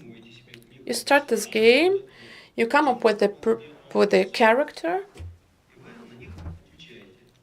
He asks questions and you have to answer these questions. And the system either guesses the answers or continues to ask questions to you. When I used it like 15 years ago, the system was asking such redundant questions, but it's still learning.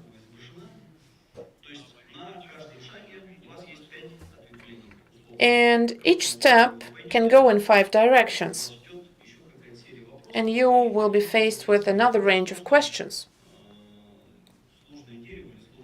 So it's kind of a complex tree or graph system. So the neural net is working in a primitive way like this. And what are we getting as a result is something like this black box. We see only the input signal, but we don't see the output signal. But we cannot follow the process, how the decision has been made. The main risk of using this artificial intelligence is, and I think Mr. Vladimir Putin also mentioned it, is the lack of responsibility. This is electronic device. It cannot take charge, be in charge of some of the things.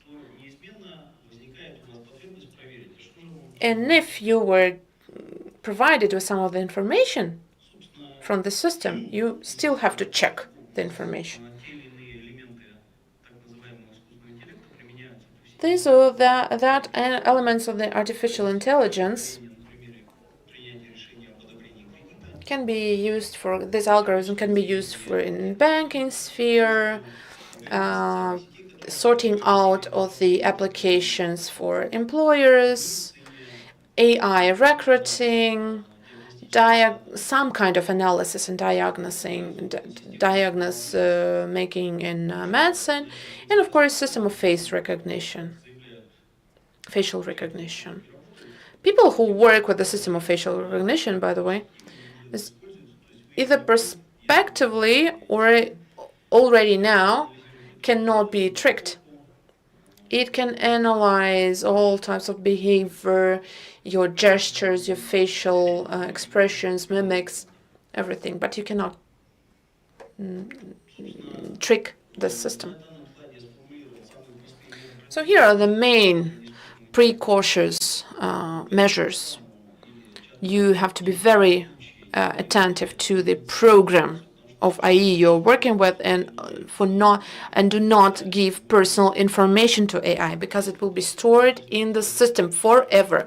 If you're a public servant and you go to the ChatGPT using the VPN services and did something, put some numbers, some secret numbers, for example, maybe not even the secret, but still, but this data will remain in this ChatGPT, and it will be the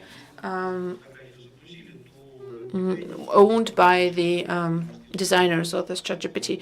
Be careful on using photos, videos, using on AI. And of course, check and recheck the information that you get from the artificial intelligence. What are the negative outcomes of using the artificial intelligence? Based on the investigations made by the MIT, people who use AI agents regularly, they lose some of the competences. The neural synapses in their body are being simplified, and they rapidly degrade and become more stupid in comparison to what they could be without using AI. Because, of course, thinking activities and conscious activities that develop our cognitive skills. And the second aspect was connected to psychological problems.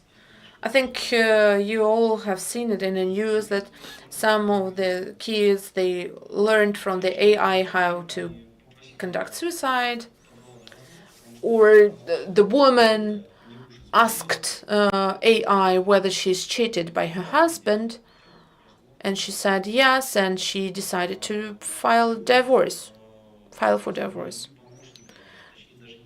Additionally, using AI agent or systems of AI, the ChatGPT systems, which was connected to the everyday communications. So people, instead of communicating to each other, they were communicating to AI systems, and this leads to the lack of social skills. Because this is kind of a digital god, which you always can address and contact. And these are the cases where the artificial intelligence has been used and led to negative consequences and catastrophes. For example, in the United States, the court system using AI didn't recognize the repetitive killer. In medical terms, in Great Britain, some of the patients were misdiagnosed and didn't get the information about them having cancer. And for the military services, once the drone attacked just a civil person on the street. And of course, state controlled by AI functions can lead to some anti-utopic systems where people are being controlled by AI systems. This will lead to separation, segregation of people, disregarding of some individual circumstances. And I hope that with your help, we will be able to prevent all of these negative consequences. I would like to remind you of 3 laws of robotics by Isaac Asimov, that robot cannot harm person. Robot should be controlled by people, and robot should take care of his safety when it does not correspond with the safety of humans. So thank you very much. This was a very interesting ideas that you listed.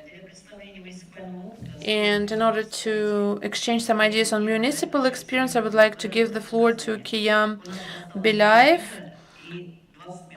We have 3 speakers and 20 minutes. Please, Mr. Bilayev, be aware of the time.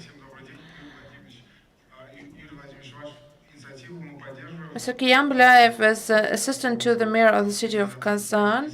Yuri, we do support your idea on automation of the report, of filing the reports, because this problem is very important,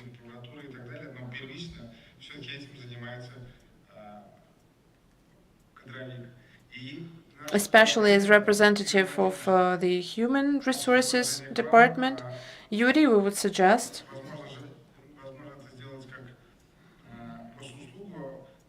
that we can make it a public service, for example, for municipal servants, so that the Poseidon system would gather all the information and data, and then it will be put into the system for the public servants, because now municipal servants, they are not working for a very long time, and because of the complications connected to all of this report filing, because when they go into public service, they think of what am I going to get from working for the system.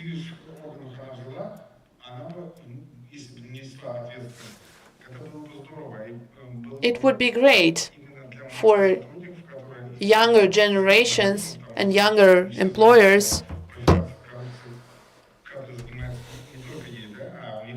to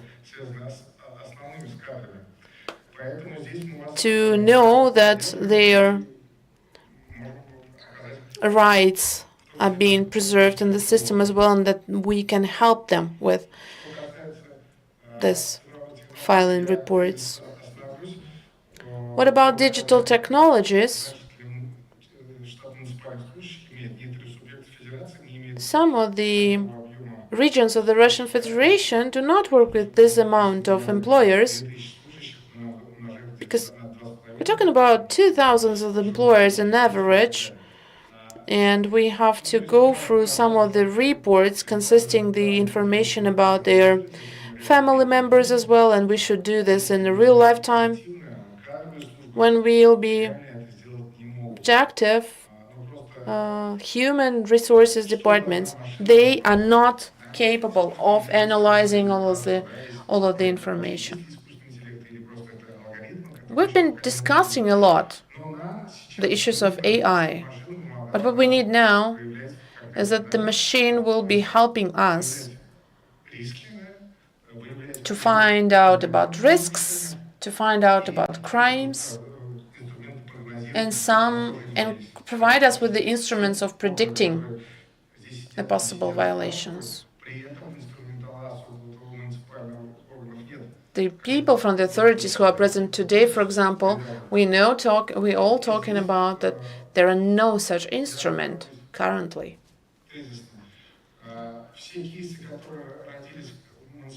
All the cases that were developed by our team they have been born because of they have been developed because of the real life necessities. We had a negative case, for example, in 2013, 2014, the employers of the law department went into, decided to launder some money with some other public servants, and it led to huge money laundering. And then we've decided to digitalize all the financial activities. And what we need now, what we have now, is that we work with papers now, and we've decided that we need to work in digital form.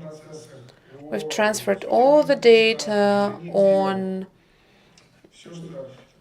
this to the digital form. First of all, we've came up with the accounting system. Not just a scanner. We need not just a scanner. We need a system that will be analyzing the information. Then we put all the information in order and we started analyzing it.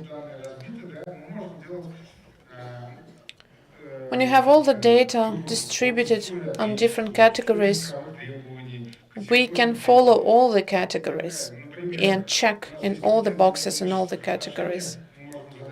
For example, the committee on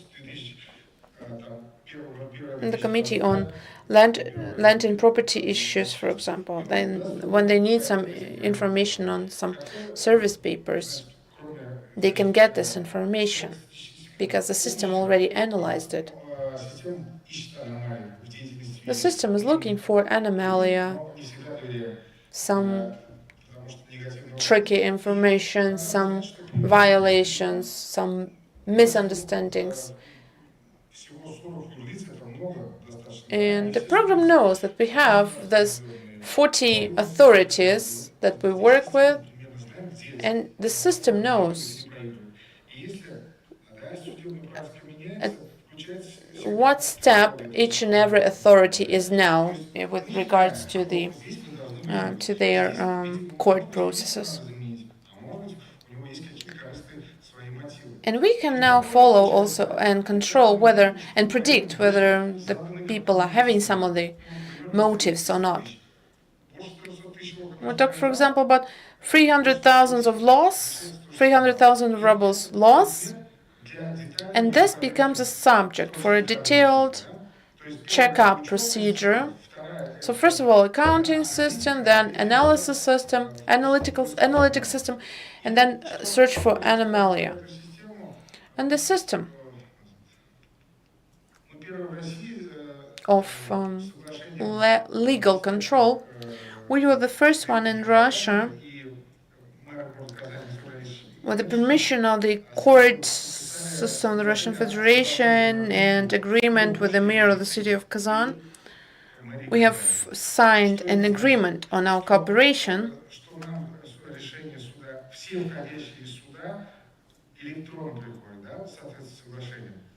an agreement that we receive all the documents in electronic form. We can spare money on paper costs and delivery costs. Because, you know, in court procedures, you have to send a lot of documents and you have a lot of paperwork. When you get, for example, some document from the court, all the legal department employers are busy, cannot work with it, but the system can analyze the information from this paper coming from the court and put the information into the calendar. And we can also analyze and control the transactions and actions of people who are involved in these processes. Another project is the digital revisor.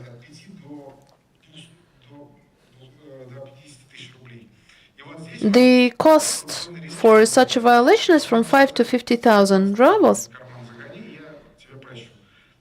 And in order to prevent this kind of violations, we also digitalized all of these protocols from the period when we came up with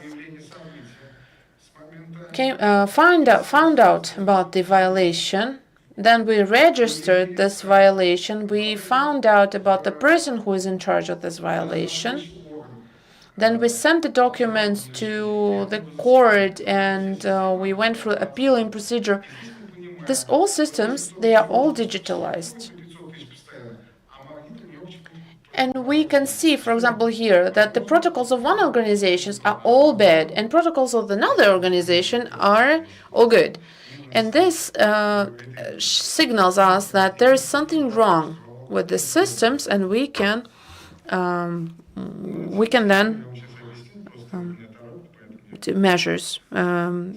conduct measures here.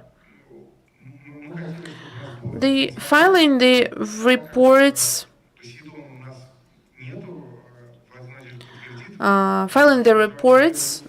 The Poseidon system would be very helpful, but we don't have it, and Vladimir will back me up on this.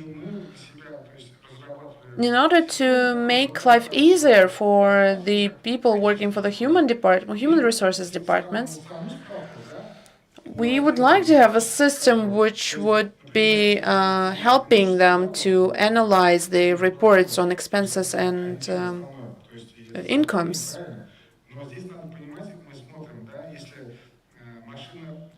We have to understand here that, for example, there was an employer had a car, and now in this new report he has no car. We need to analyze how did this happen.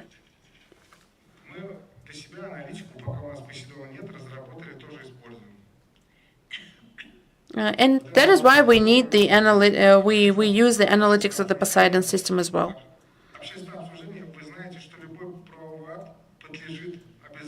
And you know that all the legal acts have to be discussed. This is an obligatory procedure we have to go through. But how is it normally done? We need to open up a public discussion on, for example, zoning out some of the territories. And not all the people can come for this discussion. And we get a lot of complaints about people not being able to participate in these discussions. And we've decided to integrate an electronic system, which is called Dispute Kazan. For example, we want to build a park or renovate a multi-storied house. We open up an electronic portal, an electronic chat forum, where every person can file an offer and come up with their ideas. We host online and offline discussions. And for 5 years, the system conducted more than 950 public discussions and analyzed more than 7,500 offers and complaints from the citizens. And it's very, very, very important.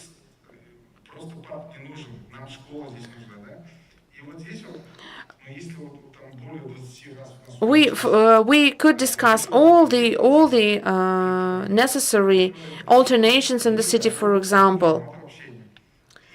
And it tells us that people are ready for this kind of communication, and this also can help us to prevent the measures, to prevent the corruption violations. Colleagues, thank you very much.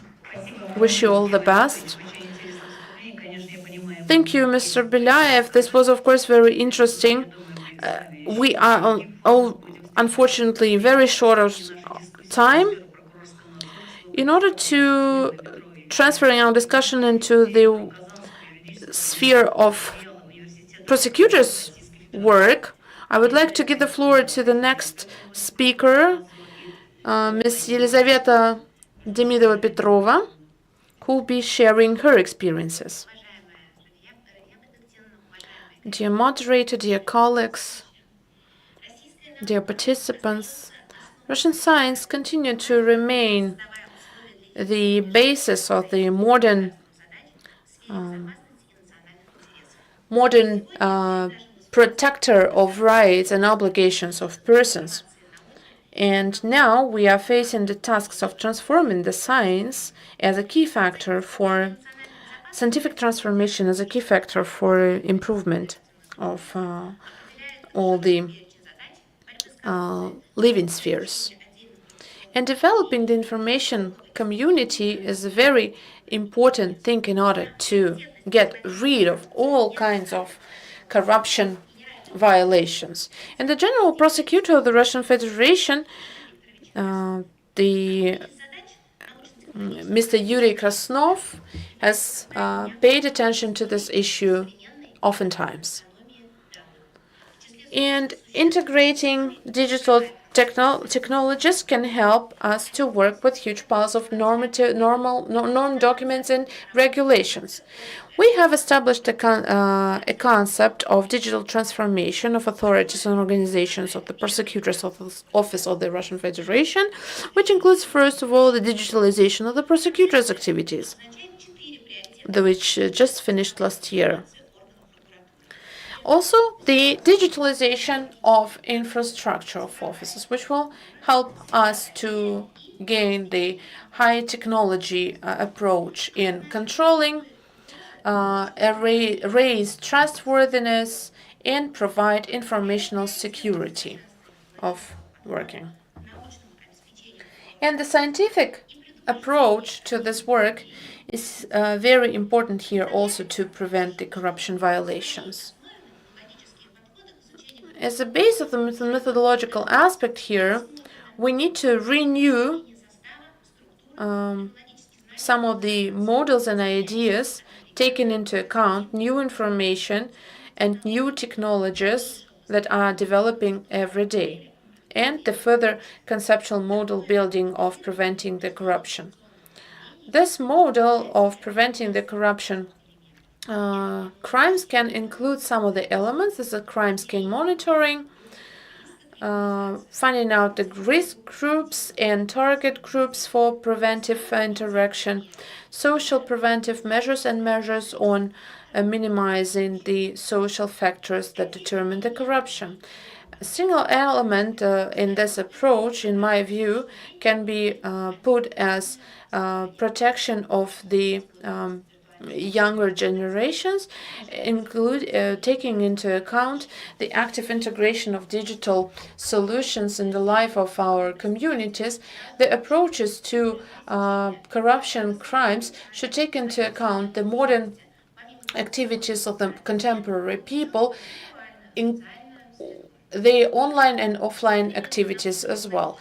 Besides, we need to prevent the corruption with regarding the territorial and spatial aspect of development of the Russian Federation. The experience of the Republic of Tatarstan and the Russian Federation in general says that the territorial development will continue to happen in an agglomeration way, which has its spatial and virtual boundaries, different from classic administrative and territorial separation, which will influence the corruptive measures and corruption violations as well, because the system concentrates corruption crimes, giving it the systematic approach, and it will demand from us new actual forms of prevention. Another factor of prosecutors' important factor in prosecutors' activity is the necessity to fasten the workforce training for prosecutor's office. Currently, we have well-worked models on mutually complementary systems, on working with using some flexible skills, soft skills, emotional skills that are needed to work in both online and offline format, that can boost the communicative skills and help to learn how to make decisions in terms of the digitally transformed world. Another important issue is a special pedagogical model that can be built on taking into account the economy of data and some specific educational measures. The specific features of digital competences and the meaning for the prosecutors' activities, it should be improved and improved as an educational idea as well. Dear colleagues, I thank you for your attention.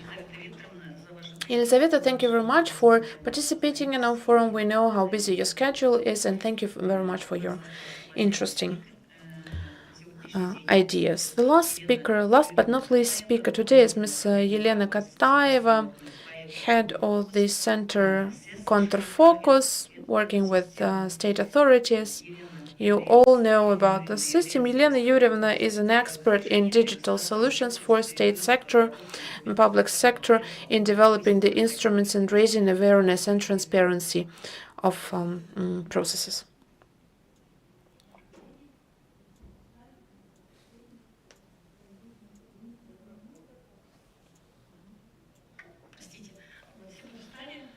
Dear colleagues, of course, I know we all have been here for a very long time, but I will try to be brief and short. Thank you very much for the organizers for giving the opportunity to speak up at this forum. I represent the business structure.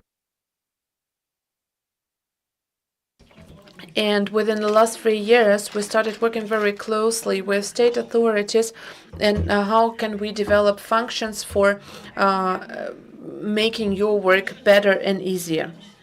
It was a huge request coming from Yekaterinburg,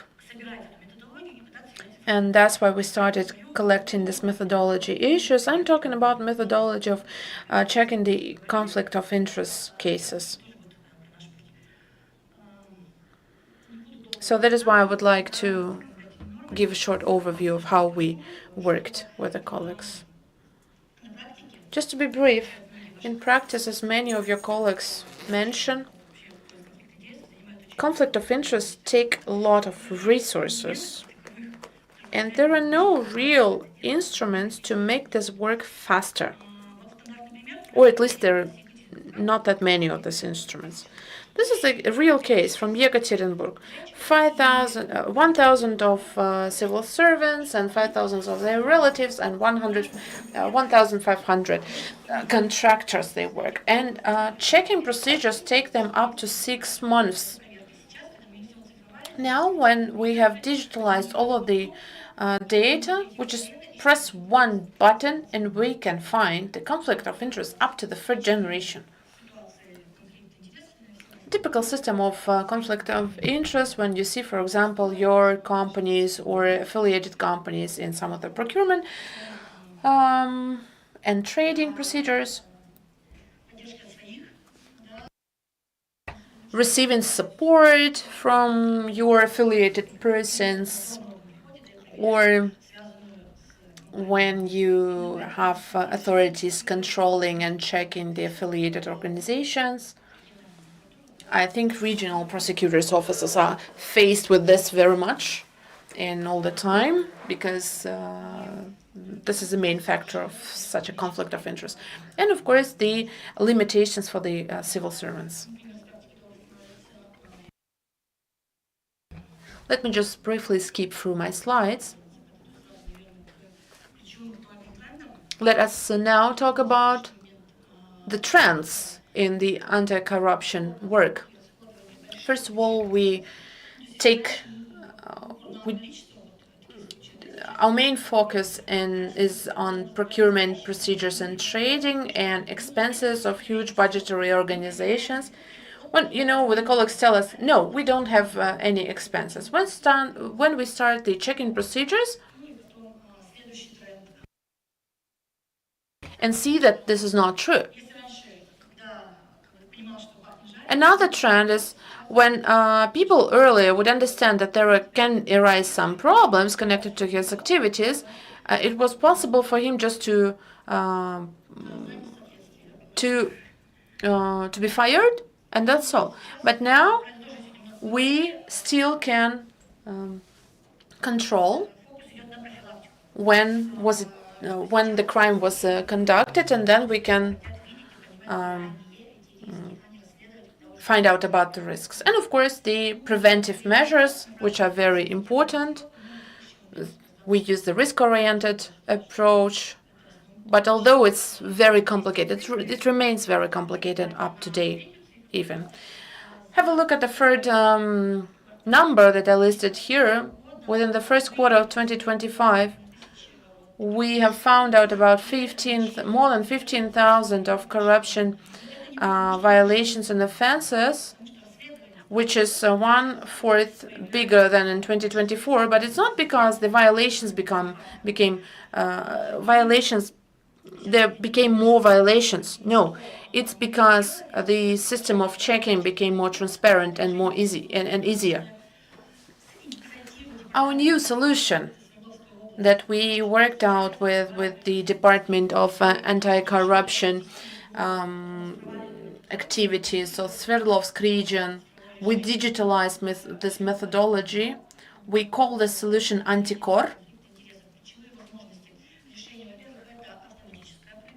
for automated checking procedures for the employer's expenses and reports, then finding out of conflict of interest up to the third generation. What it means that, for example, you have a contestant future employer of yours who had a company, and this work of this company was connected to the work of your authority, and you can find out about it. And the third and very interesting idea is the prophylactics and preventing measures and monitoring of this activities. So we don't have to wait up for spring for collecting all these reports. We can maintain these monitoring activities every year, within the year, all the time. You can just start the monitoring procedures and find out the risks, find out the conflict of interest, about the conflict of interest, so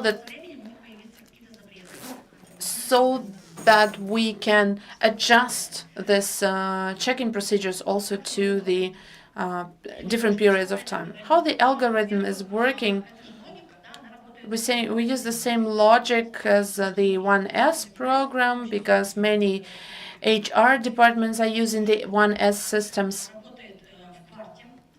We use in the Quart, also the Quart HR system, because 1S is now becoming a little bit redundant. Many use some web services.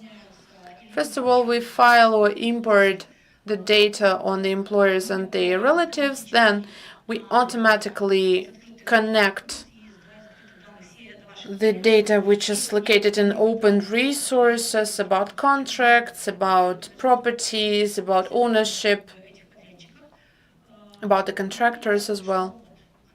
And then we start a deep analysis of affiliation within your within your context. And then we form the reports, we store these reports, they have a place for archiving these reports. And you may see the graphic representation of this information on the slide. What about the security and safety measures? It is located on the national platforms. It works within the closed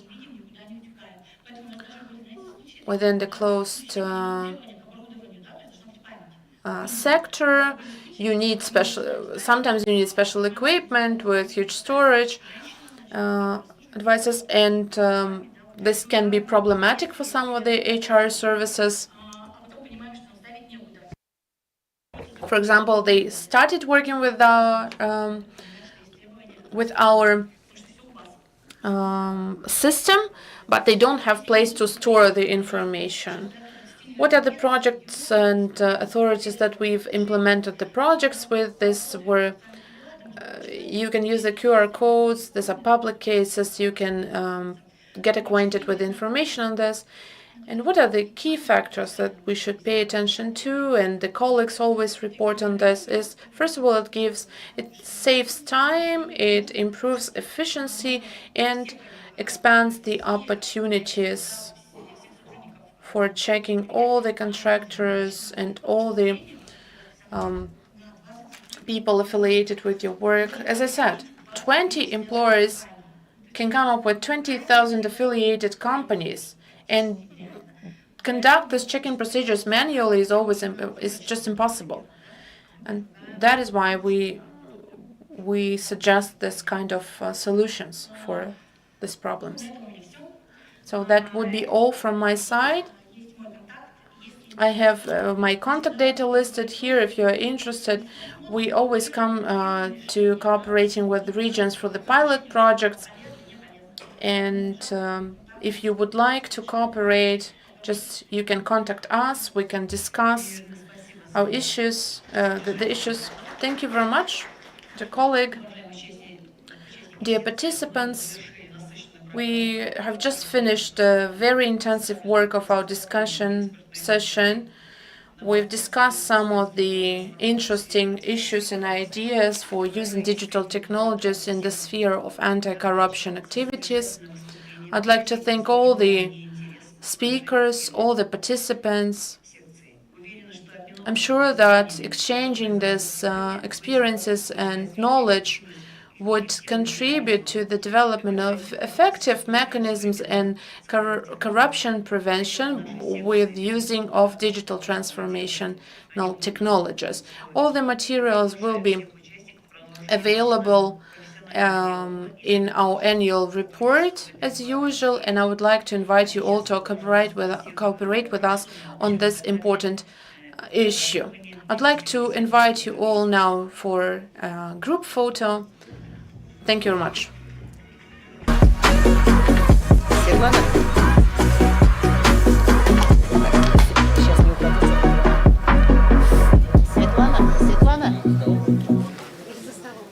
Светлана?